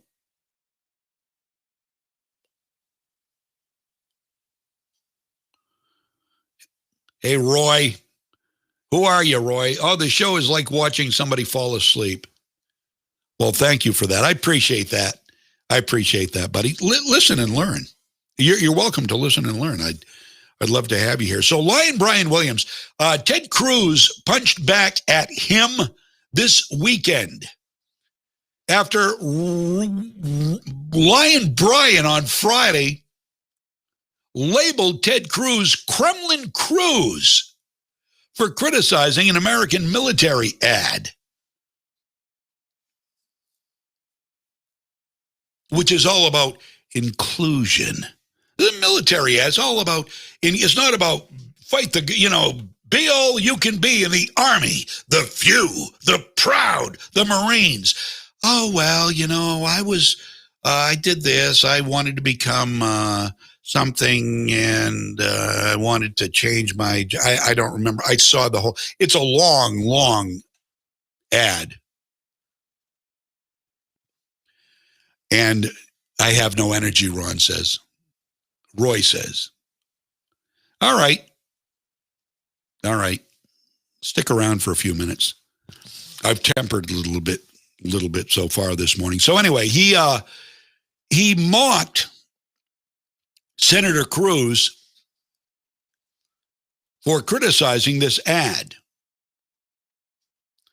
And so Cruz tweets back, "Holy crap, perhaps a woke, emasculated military is not the best idea." Critics falsely claimed that Cruz's response meant he was showing preference for the Russian soldiers over Americans.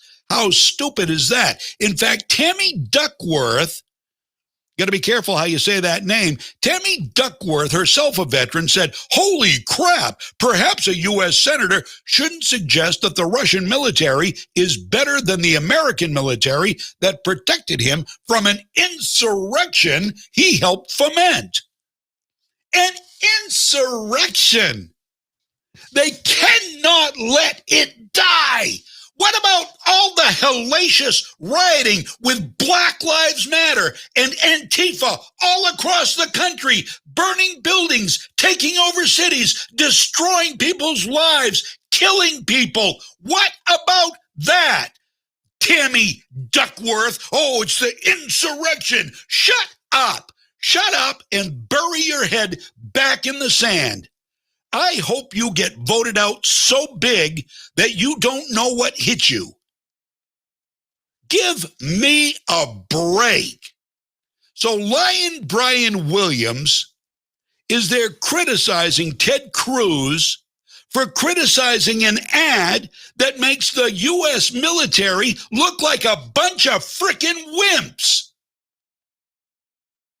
Because Joe Biden and Kamala Harris are making the U.S. military look like a bunch of frickin' wimps by what they're doing. Oh, sure, you want gender reassignment surgery? We're going to pay $200,000 for you to get it if you join the Army, because we need more transgenders in the Army and Navy and Air Force and Marines. Yeah, Joe, there you go. Oh, the rest of the world is laughing their asses off at you. Wake up. Kamala Harris, go back to sleep. Susan Rice wants to be the president. She's running the show, not you. Surprise. What a joke. Cruz went on to say, after he was criticized by Lion Brian Williams, who said he was shot down in a helicopter. He was flying, I forget what he was flying, shot down as in a helicopter. Lie, a complete and utter lie. And then he said, his defense was, well, I guess I must have been in a different helicopter. You don't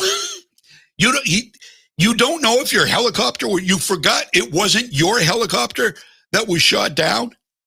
Lion Brian Williams? What a joke. But he is typical. He is typical. Look at all of the losers. I mean, this is like third string journalism here at MSDNC. You've got Brian Williams, you've got Tiffany Cross, you've got Joy Reid, you've got the Right Reverend Al Sharpton. Yeah, say hallelujah. What can I chew on today for racist bait? I'm a race beta. Right Reverend Al.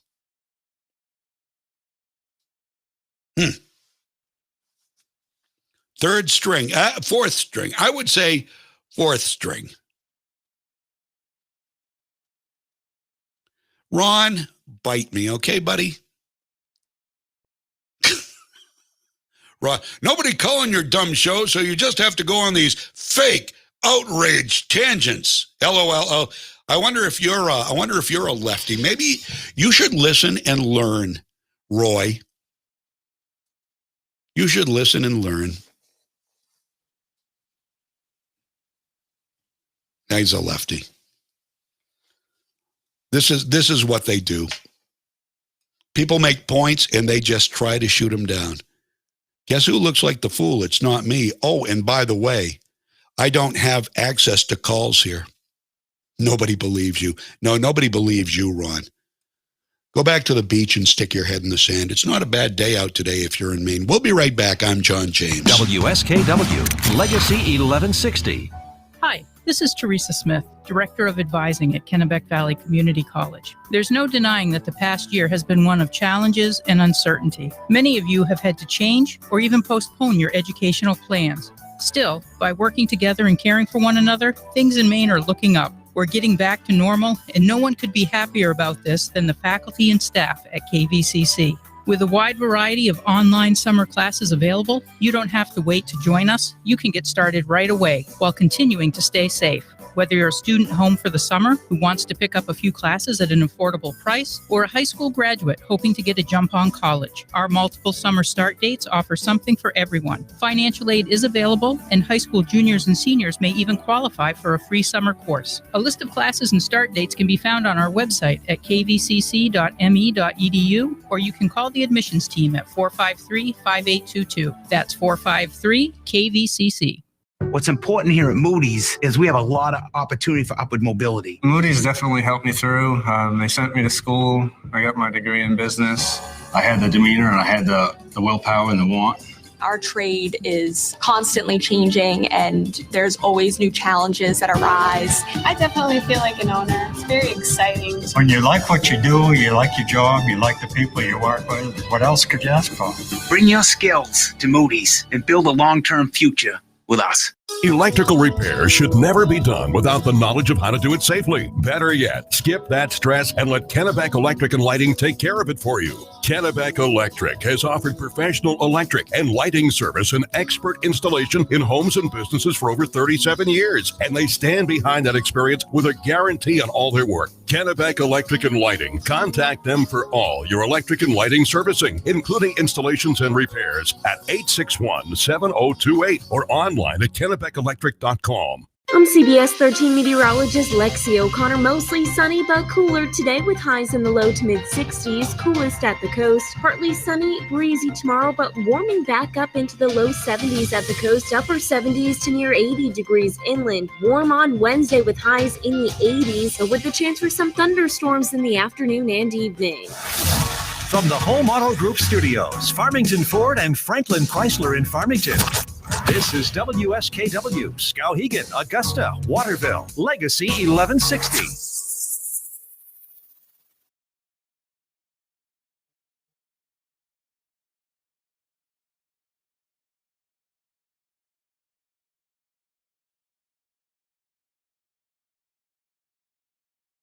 ABC News, I'm Jim Ryan.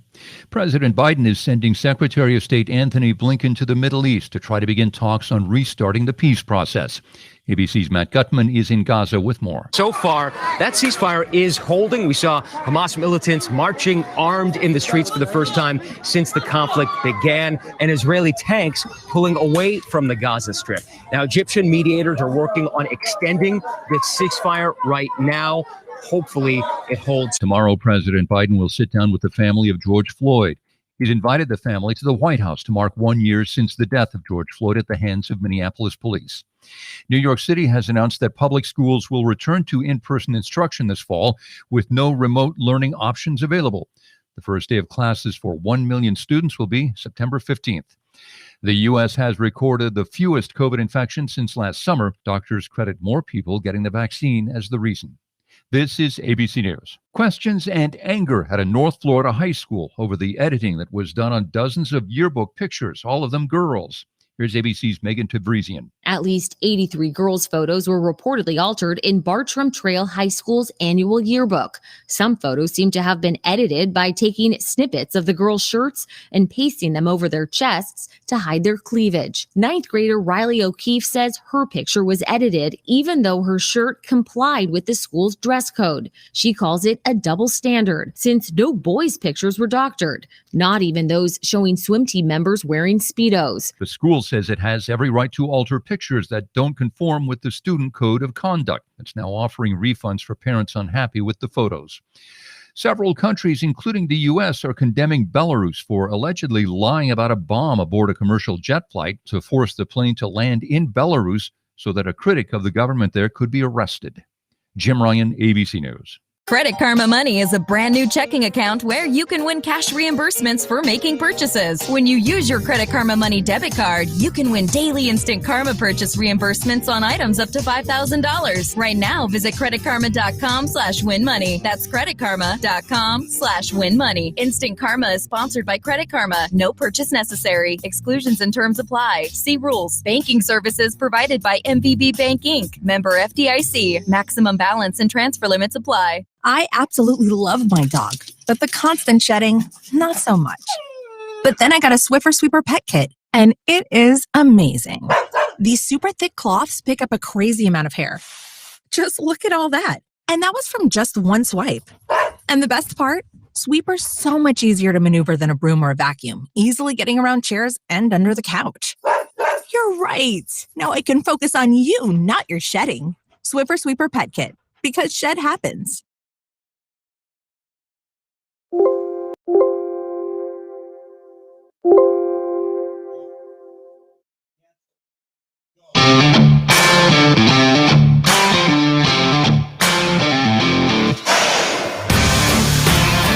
Thanks, Bill, for the sounds to let us know that somebody screwed up.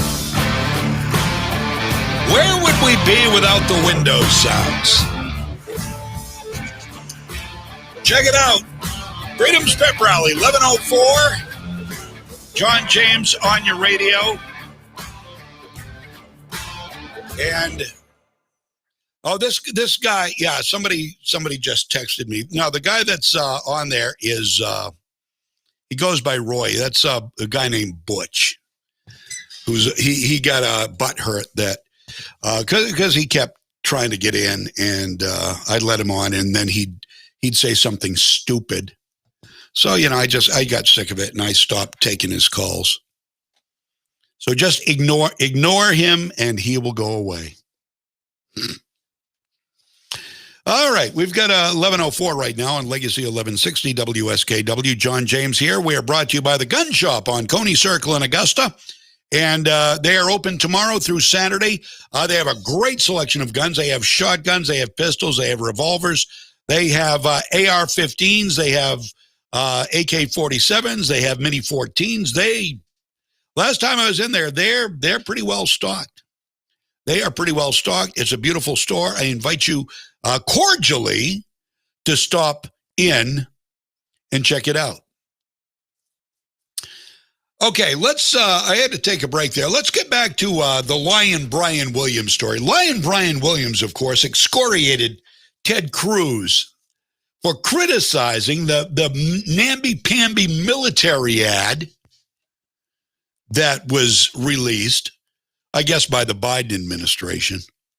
Because they're all about virtue signaling. They're all about political correctness. They are not about defending our country, which is the primary purpose of the government, according to, what's that? Oh, yeah, the U.S. Constitution and the Declaration of Independence. Oh, yeah. That thing, that's right. That's what the government is for, to defend us from enemies, foreign and domestic. That's right.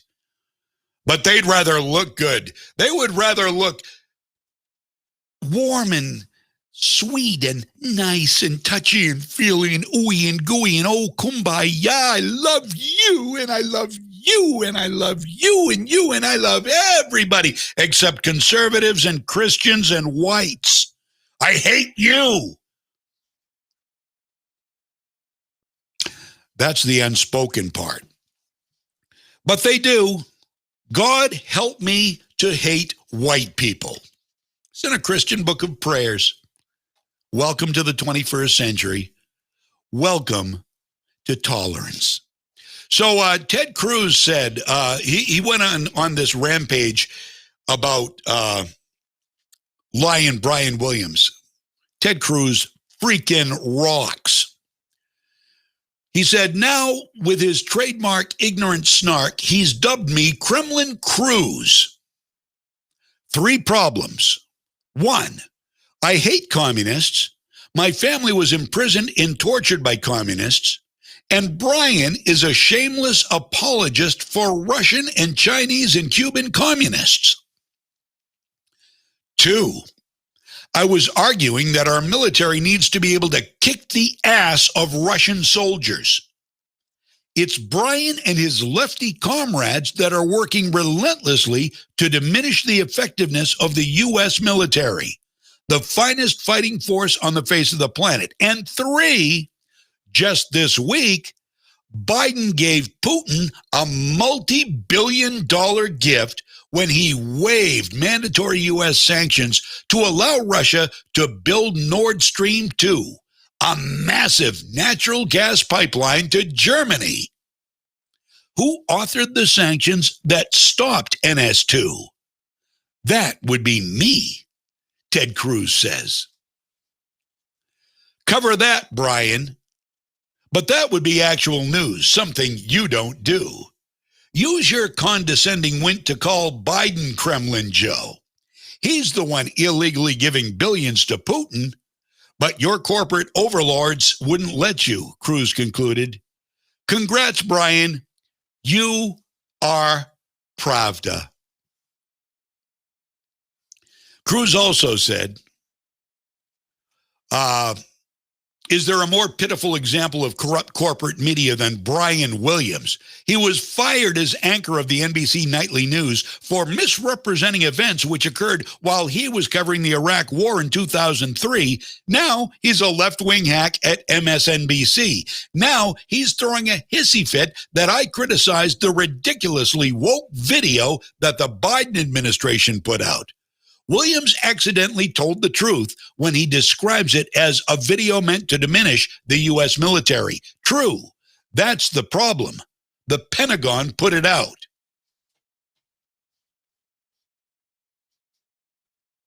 Way to go, Ted. Ted Cruz is the man. Oh, let's visit some more propaganda from MSDNC, shall we? Tiffany Cross. Now, I've told you for some time now. Tiffany Cross. I got to post that. John James is just an old loser creep. I love that. Thank you for that. That's funny. I don't know if this guy's just jealous or I don't know what his problem is. Hello, Lord Max Orr. All right. Tiffany Cross, radical MSDNC host Tiffany Cross. She is like the junior Joy Reid. She is the Joy Reid, the raging racist Reid in training. On Saturday, she appeared to advocate for mass violence. What? What? MSNBC inciting violence? No, only Donald Trump does that. Only Donald Trump incites violence.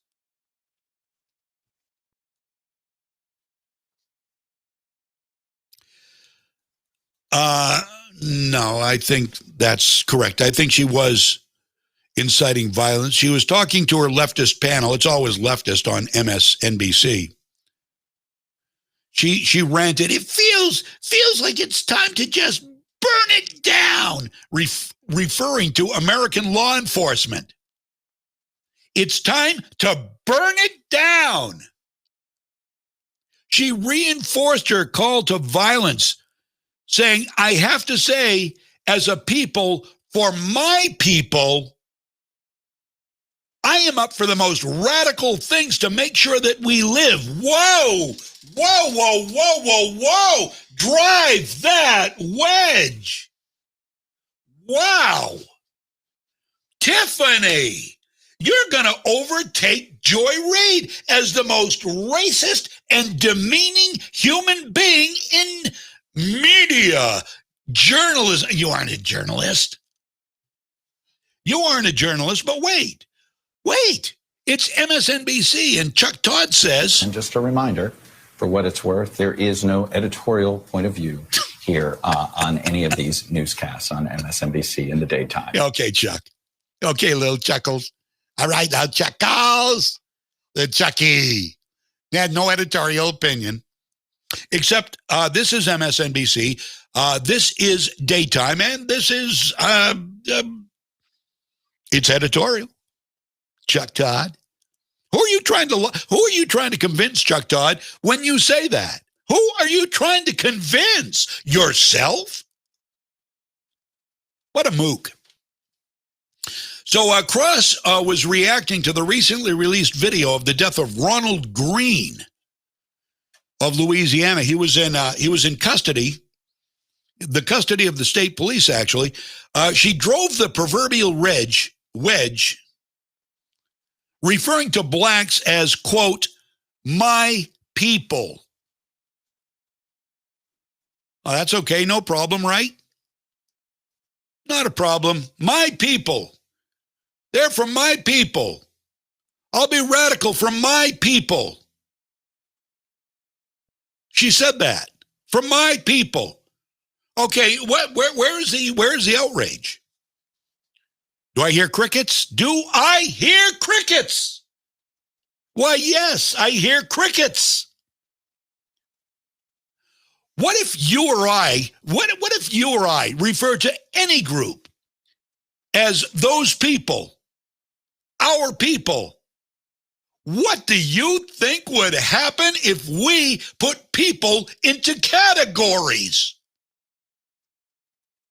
We'd be called, rightfully so, racist. Tiffany Cross, Joy Reid are racist, but black people can't be racist. Oh, yeah? Oh, yeah? I give you one Tiffany Cross. Listen to her, and this is on Saturday. Go, Tiffy. Go, Tiffy. I am outraged and exhausted and angry.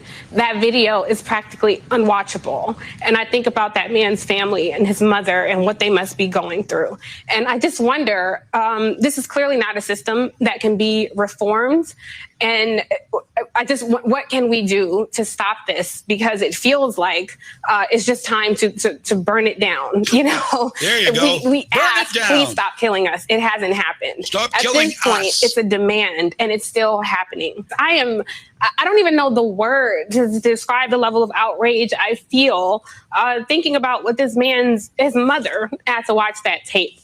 You've organized all over the country. I am so ready for this fight. I am so ready for this fight because I don't want to see another person go through that.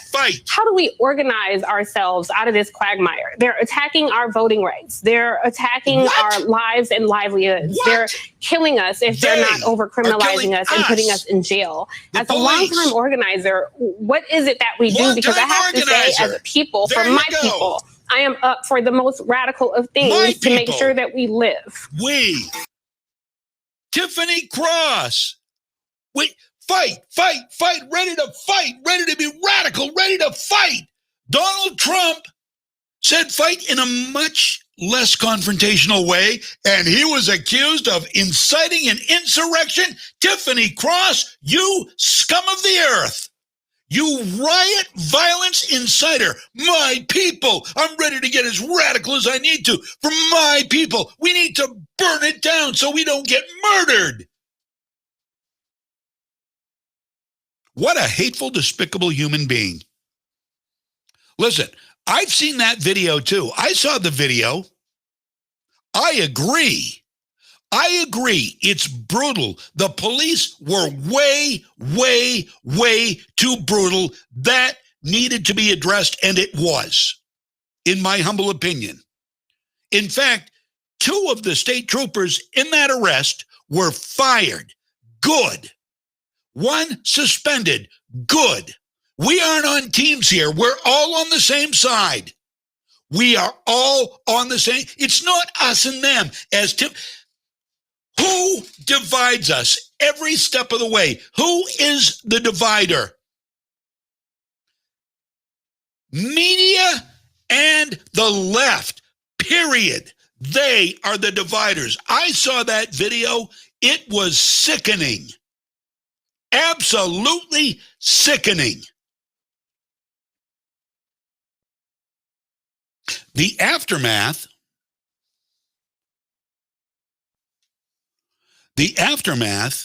resulted in 2 of the cops getting fired, 1 of them getting suspended, and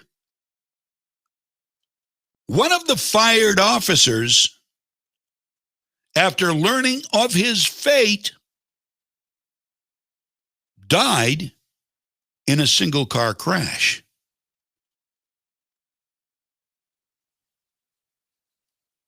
Maybe he realized what he did was wrong. Was it an accident? Was it suicide? Don't know. That's a horrible video. It was a horrible video. Ronald Green was the guy's name. Look it up. Hey, he resisted arrest. This is but this is a common thread in everything. There's always, I would say just about 100% of the time, resisting arrest. He was tased, he was pinned down. There were 3 cops. They went way too far. Let me tell you how far they went.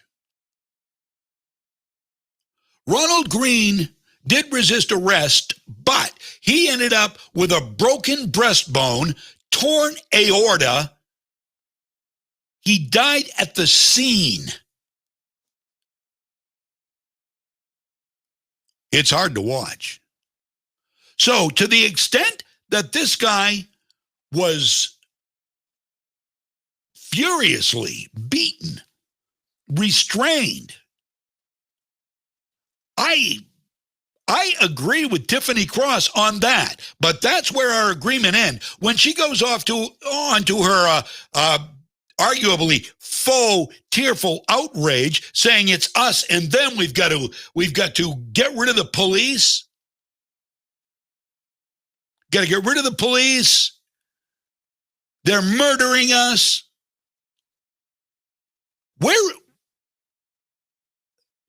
This is psychotic rage. I'm not a psychologist, but to me, I see this as psychotic rage. Out of her mind. Disgusting.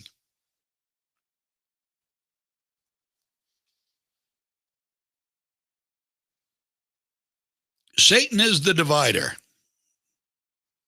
Amen to that, Dottie.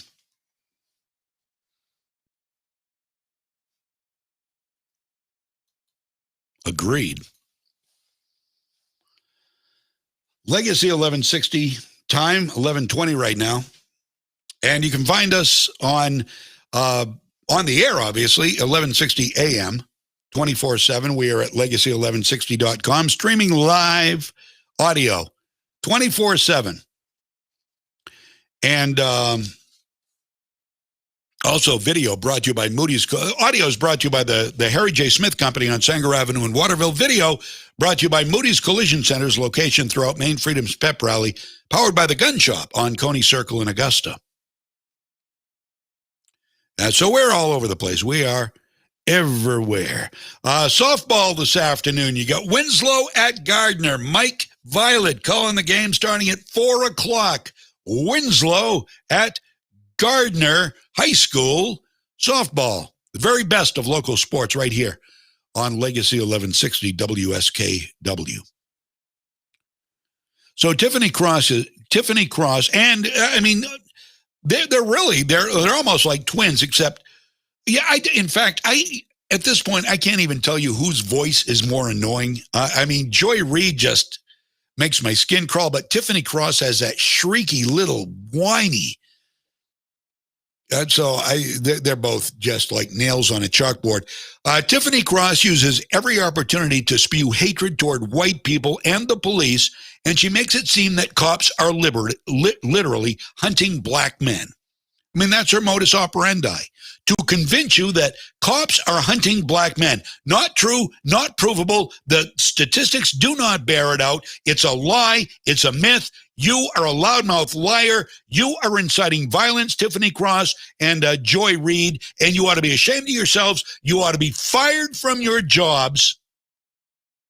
But you are the leaders of a leftist cult, so they will keep you to keep what little viewers they have left. And they are losing them. They are losing them by the hundreds of thousands every week. CNN especially. CNN is just the dregs at this point. 1122 on Legacy 1160 WSKW. So we've got to get to COVID. I've got some COVID stuff for you here. Now, today is, what do we call it? Independence Day. Is today Mask Independence Day? No, not really. Oh, I was going to tell you this story earlier. My wife, coming home from someplace last night.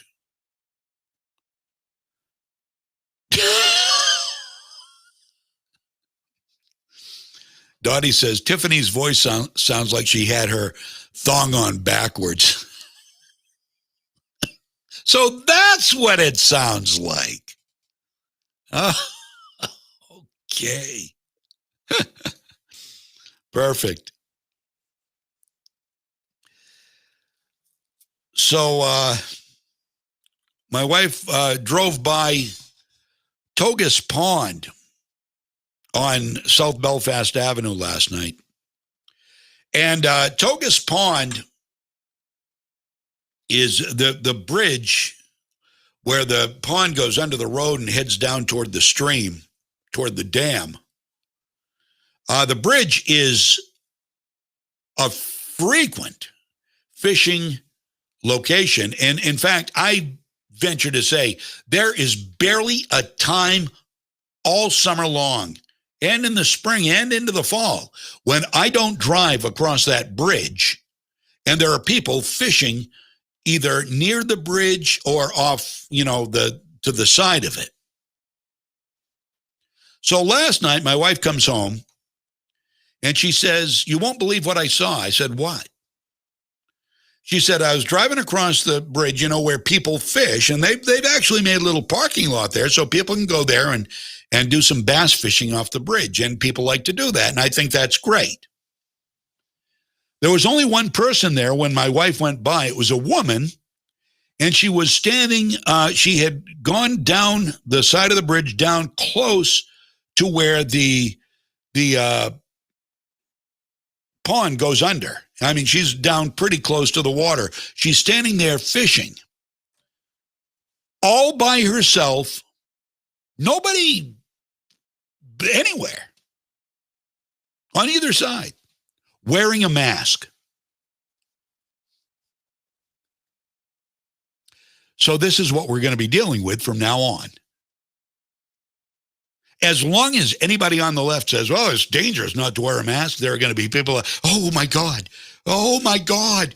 Oh, I've got to wear a mask. I'm going fishing down by the pond. There's not going to be anybody there. Doesn't matter. Doesn't matter. They say I should wear a mask or it's dangerous. Maybe I'll get it from a fish or a frog or a turtle. I don't want to get sick from a turtle.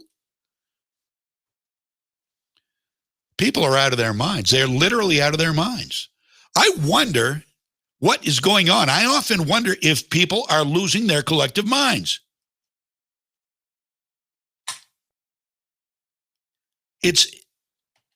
I shake my head at leftism. I never did this before. I always understood leftism. I understood what they wanted, where they were coming from. But now I'm an objective guy. I'm a critical thinker. And what they are doing, what they are saying, what they are proclaiming makes no logical sense at all. Unhinged.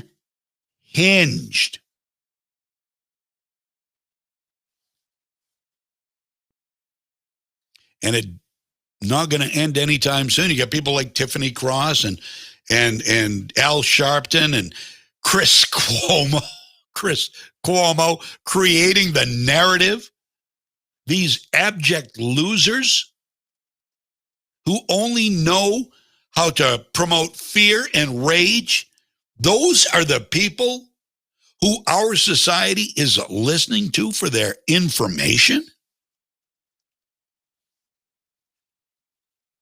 I don't know about you, but that worries me.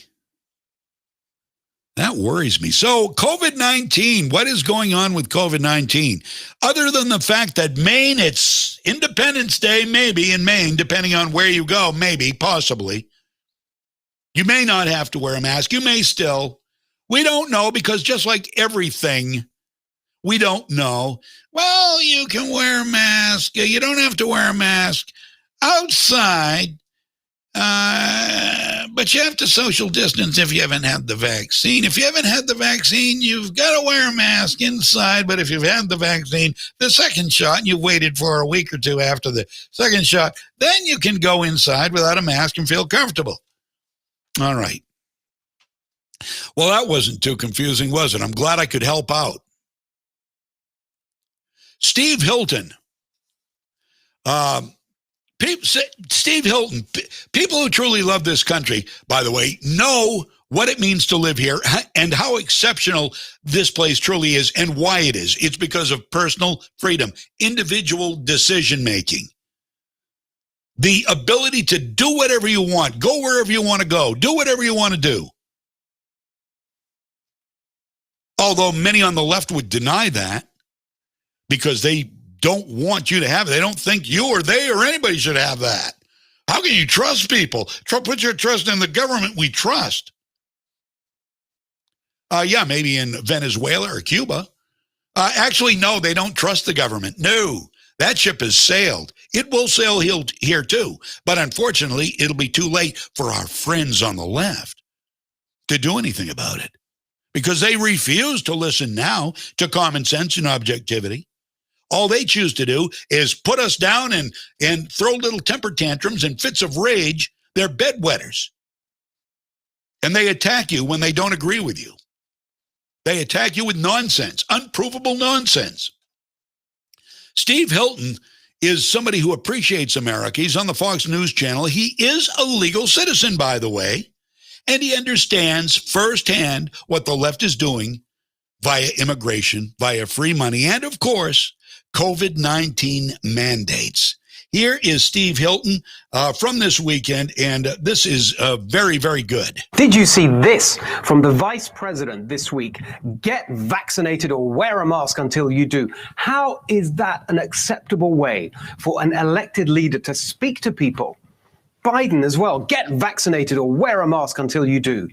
Both of them imperiously issuing edicts like tin pot tyrants. Who do they think they are? Who do they think we are? Where I came from, the people are subjects. This is America. We are citizens. And as you know, that we now officially includes me. We, the people, have the power, not you, the rulers issuing commands from on high. That's the whole point of America. It's not King Biden, it's Mr. President. It's in the Constitution. We, the people, have the power. Can someone explain that to these Democrats, these bureaucrats and technocrats who've hijacked this pandemic to take our power away? Can someone explain it to Kamala Harris with her queenly proclamations? They treat us like fools who can't think for ourselves and can't take responsibility for our own lives. Listen to Biden this week on masks and the vaccine. So you can protect yourself from serious illness from COVID by getting vaccinated or wearing a mask until you're fully vaccinated. Either way, you're protected. What is he talking about? Comparing the protection you get from the vaccine to what you get from a mask is absurd. How does that help persuade people to get vaccinated? Listen to this ludicrous technocrat from California, State Health and Human Services Secretary Dr. Mark Galley, explaining why he's waiting until the middle of June to follow the CDC's mask guidance. It's in no way saying that the science or the direction by the CDC is wrong or there's a challenge to it. It's really just giving ourselves across the state some additional time to have it implemented with a high degree of integrity. Implemented? What do you mean implemented? What is there to implement? You just take off your mask. Meanwhile, Lord Fauci says, we're too stupid to understand the CDC's mask guidance. We're misinterpreting it. Yeah, we're the ones confused, says the guy who first told Americans not to wear a mask, then told us to wear goggles, wear masks everywhere indoors except your own home, then wear 2 masks. What are we doing? Putting up with this kind of micromanagement of our lives. Now they're knocking on your door, pushing the vaccine, an army of busybodies poking their nose into your personal choices. In Dallas, it's the actual army. They're sending out people from the military to vaccinate bar goers and then bragging about it on Twitter. In Texas, Here in California, in Santa Clara County, they're now making every business, large or small, nonprofits too, ask every employee, contractor, and volunteer if they've had the vaccine, and then to keep a record. If anyone refuses to answer, the employer has to assume they haven't been and make them wear a mask. If the business refuses to keep these records, it's a $5,000 fine per violation per day. What is this? Eastern Europe under communism? Is there any public official other than Fauci himself who's done more damage than Sarah Cody, Santa Clara's public health director? She was the first in the nation to impose a lockdown. You can bet her new vaccine snooping scheme is coming to you. We have to stand up to these maniacs with their totally unjustified pseudo-scientific authoritarianism. Now, Fauci says, unvaccinated kids must wear masks in the fall. What cruelty! What inhumanity! Fauci wants mask apartheid in our schools. Unvaccinated children stigmatized. A child showing their face to their friends is now privileges, according to this arrogant monster. There's no science behind this, no data. A new study found that remote learning actually increased COVID-19 rates. And they found no correlation between mask wearing and infection rates at all. You know where we're headed. Schools mandating the vaccine for kids. Last week, I asked Dr. Bhattacharya about that.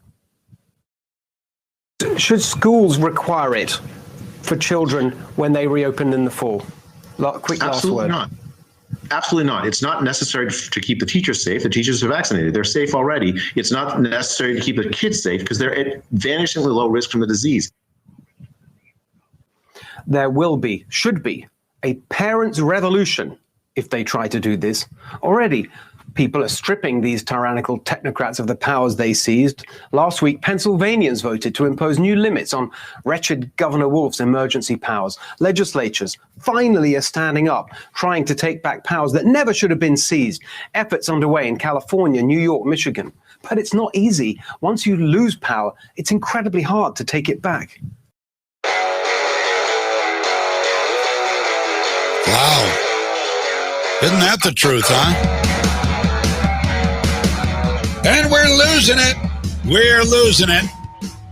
They are following Saul Alinsky's rules for radicals to a T. And if you're awake and you understand, you can see it. Keep the pressure on. Don't let up. Switch tactics. They're doing it all. And who's letting them win? I guess that would be us, wouldn't it? Get engaged. Share this program. Share other programs. Listen to us. Share us on social media and be part of the solution. Let's fight the problem. We know what the problem is. Got to take a break. We'll be right back with a lot more. I'm John James. Legacy 1160, WSKW.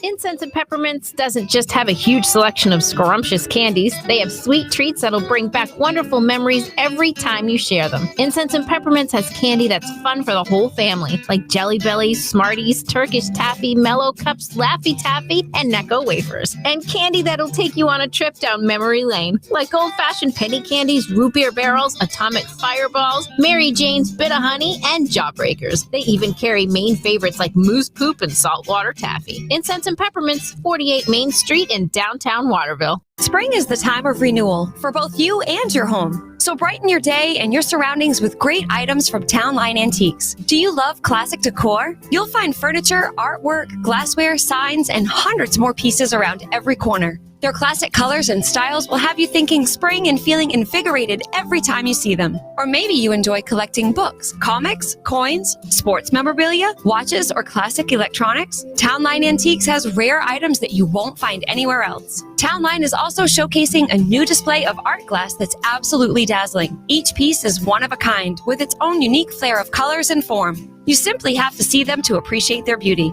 And for everyone who loves to bring items back to life, they're now carrying high-quality fusion mineral paints that give you beautiful color and a durable, long-lasting finish. Townline Antiques, open Tuesday through Sunday from 10 to 5. Route 201, right on the Winslow-Vassalboro Town Line.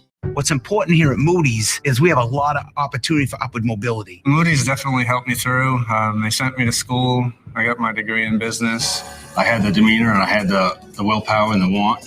Our trade is constantly changing and there's always new challenges that arise. I definitely feel like an owner. It's very exciting. When you like what you do, you like your job, you like the people you work with, what else could you ask for?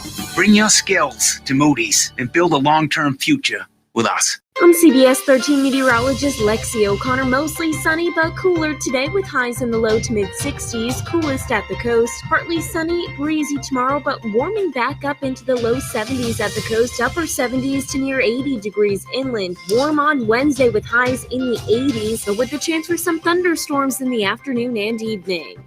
Thank you very much, Lexi. 11:39.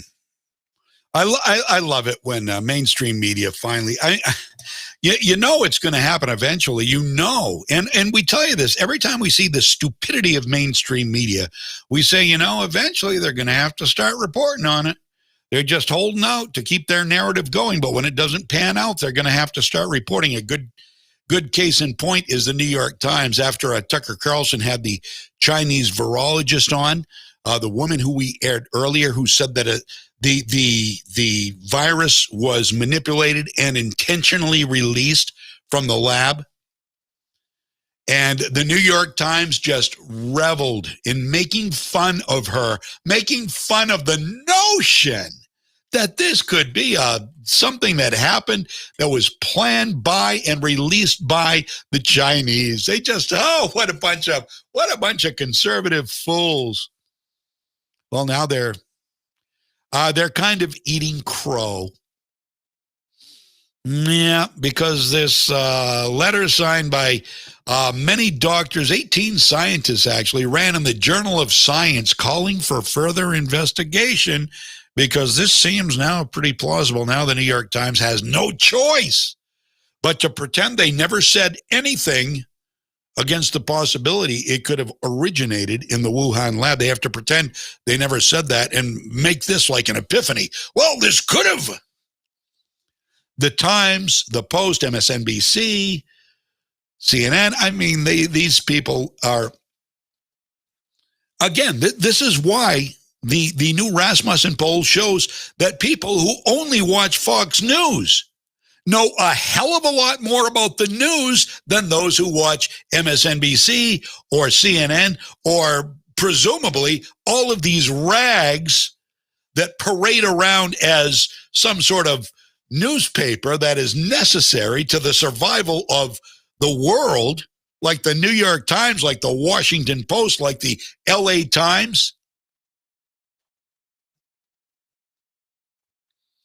Foolishness. And very telling, too. So COVID-19, so we can go without masks today, or can we? We don't know. We really don't. You won't know until you try to get into some place. I'm telling you, it's not going to be a thing that's over like that. You are probably going to get mask shamed wherever you go. If you go into Hannaford or anywhere without a mask, not by the employees or the management, but by customers. Are you vaccinated? I don't know. Do you have anal warts? How dare you ask me something personal like that? Well, as long as we're asking each other things that are none of each other's business, I just thought I'd throw in my question. Right? If you're vaccinated, then you don't have anything to worry about. Don't worry about me. I'm a free man. I've decided that I'm going to come in here I actually do have one shot down. But if I decide I don't want to get vaccinated and I want to go out without a mask, well, that's, I guess, the joke's on me if I get sick, isn't it? You're vaccinated. You're good to go. But that won't be enough. You understand that won't be enough, right? because they're still going to wear their masks because they're afraid. Like the woman standing alone at the pond fishing last night with a mask on. Really? Are they that comfortable? Are they a fashion accessory? Are you that ugly? What? What? Pray tell. Are you afraid of germs from the atmosphere? Maybe one of those UFOs we've been hearing a lot about. Maybe they're spewing germs down on us. Maybe that mask will save your life. You'll be one of the only survivors when it's all said and done. Or maybe you are just a hypochondriac and a little over-fearful thanks to your own government and the mainstream media and Dr. Fauci. Maybe that's the answer. I don't know. I'm not going to stop and interview people. You want to wear a mask? That's your responsibility. That's your call. I'm not going to tell you what to do. If you look, I may think to myself, wow, that just like I did this woman. Wow, that sure does look stupid. But I'm not going to get out and start, I can't believe you're wearing a mask, you idiot. I'm not going to do that. Not going to do it. Not going to do it. Your call. So don't ask me why I'm not wearing a mask. Don't ask me if I've been vaccinated. It won't end well. Somebody's going to leave very embarrassed. It ain't going to be me. I'll tell you that right now. So, Rand Paul. Dr. Rand Paul. Yeah, he's a doctor. What is it, ophthalmologist or something? He's a medical doctor. He's also the a Republican senator from Kentucky. He did an interview on the Cats Roundtable, which is a WABC show in New York, yesterday. And in doing so, he caused some liberal heads to literally explode. Some fear-mongering, scaredy cat, namby-pamby, baby, bedwetter, you know, those people. First, he talked about the abuse being suffered by kids because the government refuses to follow the science. They're still telling us, Dr. Fauci and the CDC are still telling us that if your 8th grader is running in a track meet outside, that they have to have a mask on. This is ridiculous, not based in any science. They're telling us that our kids that are in camp need to be 6 feet apart and wearing a mask at all times. There's no science. There's no evidence that kids are getting very sick from this disease or that they're transmitting it very well. And right now, the numbers, daily numbers of COVID have plummeted. We were on our way towards the end of this. What we need to do is get the government to wake up, leave us alone, and particularly leave our kids alone. Oh, boy, that's asking the government for less intrusion. Grand Paul, you know that. Tain't likely, as we say in Maine. Tain't likely they're going to do that. They won't leave our kids alone. The government. Listen, here's the theory here. Tell me, maybe I'm way off base with this. The government controls public schools. It's a government entity. The government controls public schools and are thereby indoctrinating the younger population. It's a backdoor thing. Think about it. So how does Rand Paul feel about people's right to get or not to get vaccinated? Well, not surprisingly, he thinks it's personal. He then said that because he's already had the virus, he will not be getting the vaccine. You know, I think medical decisions in a free society, each individual assumes their own risk. And the thing is if someone chooses not to be vaccinated and you are vaccinated, they're not a risk to you. They're taking a risk for themselves. So I think really medical decisions should be private. In fact, we used to all believe that. There's a law called HIPAA that really says we're really not supposed to pry into the medical affairs of our employees. So I think really, in the end, we need to have a little bit more of a relaxed atmosphere here, because I think people, particularly on the left, they're saying, oh, I could never go to a restaurant if someone next to me wasn't vaccinated. And it's like, well, it shouldn't matter to you at all. If you've been vaccinated, you're protected. And if that's their business. If they, have either a religious or philosophic reason, or maybe they just think the pandemic's over and they don't want to get vaccinated, or maybe they're like me, I already had it. I mean, should they force people to get vaccinated that already had COVID and survived? They would first have to prove that the vaccine is better than being infected. I'm not saying it's wise to get infected on purpose, but a lot of us got infected whether we wanted to or not. About 100 million of us got infected. And I think that we should have a choice whether we take a vaccine or not, because frankly, all of the studies show that I have just as good of immunity as the people who've been vaccinated. Now, in a year's time, if people say, oh, people that had it naturally are getting infected a lot more than people who've been vaccinated, I might change my mind. But until they show me evidence that people who've already had the infection are dying in large numbers or being hospitalized or getting very sick, I've just made my own personal decision that I'm not getting vaccinated because I've already had the disease and I have natural immunity now. Right. Right. See, that makes sense. If there's anybody out there saying that what Rand Paul said doesn't make sense, then let's have a little talk. Let's have a little talk about that. But that's the problem, you see. Libs don't like personal liberty, nor do they like Rand Paul opting out of a vaccination. The fact that he had it be damned. According to The Blaze, Paul's critics came out immediately because that's what they work on. Rage. That's it. That's their thing. That's their thing. Paul's critics condemned him. They mocked him. They even praised Rand Paul's neighbor, who brutally attacked him and cost him his hearing in one ear back in 2017. Because he made a personal choice after he already suffered from COVID-19. So now the left hates him because they don't believe in personal choice. You got to remember this. They don't believe in personal choice. All they believe in is feelings. All good, greater good. Come together right now over me. Whatever.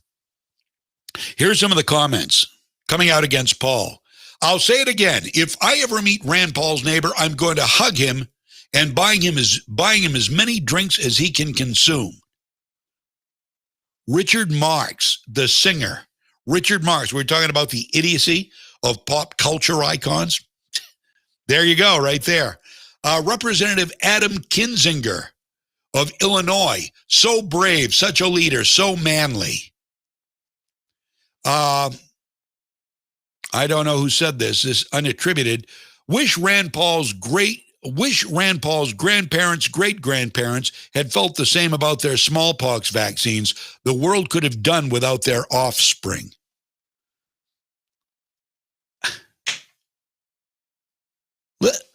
Listen to the hate. Rand Paul had no hate. He was just being matter of fact. And listen to the hate. It just oozes out of their pores. Another one here. My understanding of Rand Paul's neighbor grows exponentially every time he opens his mouth. Another one. Rand Paul, the Senate's village idiot, refuses to get vaccinated. Is he aware that his orange cow god, who also contracted COVID, willingly got the vaccine? They can't leave Trump alone. I mean, wow. It must be awful to be so miserable all the time. And they are so miserable. Another one. Rand Paul is proving that you can do anything you want in life, no matter how unqualified you are. Rand Paul is an effing a-hole, but his neighbor is a hero. There is just not enough rage to go around. Rand Paul's neighbor is named Renee Bushy, raise your hand if you'd support making Patriots Day a federal holiday and observing it on Renee Bushy's birthday. And finally, parents, don't let your kids to become curly-headed anti-vaxxer idiots like Rand Paul. Okay, so Rand Paul stated an opinion backed up by science, already had the disease, opted out of the shot. And, I mean, short of being threatened with his life, literally that wished him dead or never born. Wow. These people are so full of anger and hate.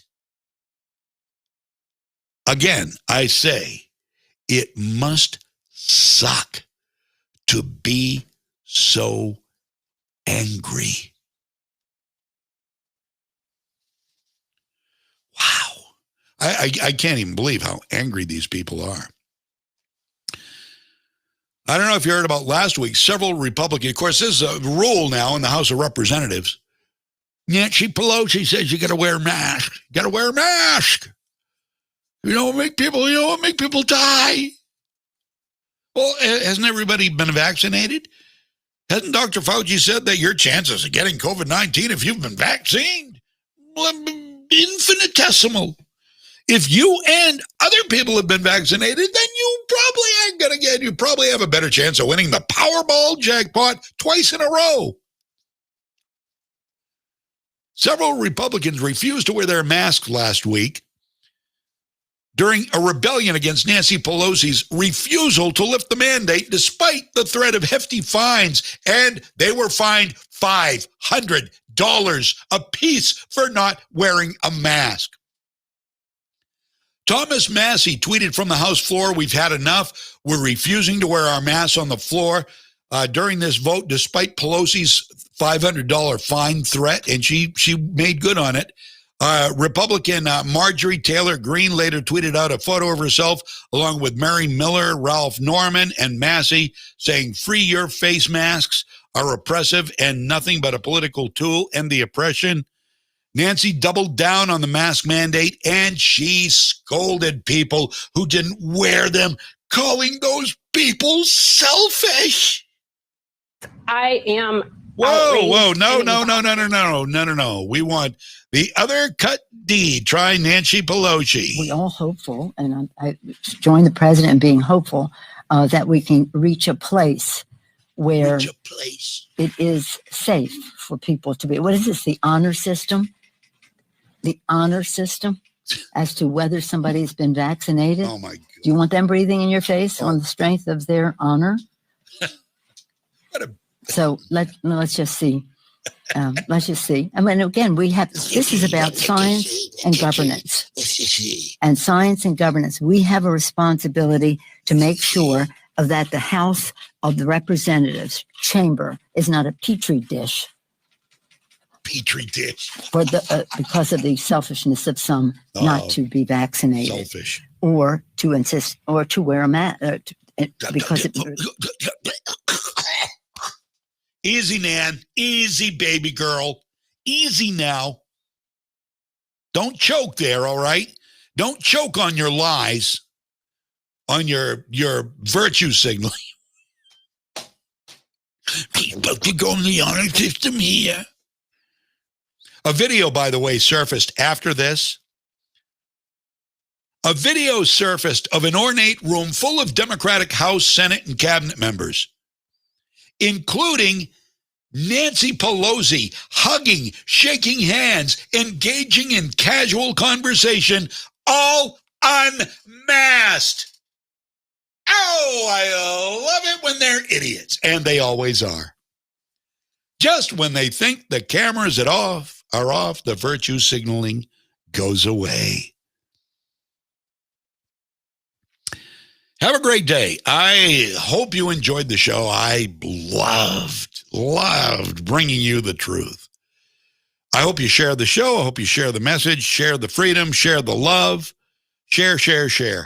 Appreciate it. And I'll see you tomorrow morning at 9 o'clock. Remember, 4 o'clock this afternoon, Winslow at Gardner High School softball. Mike Violette is on the air with that, calling the game starting at 4 o'clock. And he's back on the air tomorrow to start your day at 6. I'm John James. Have a great afternoon.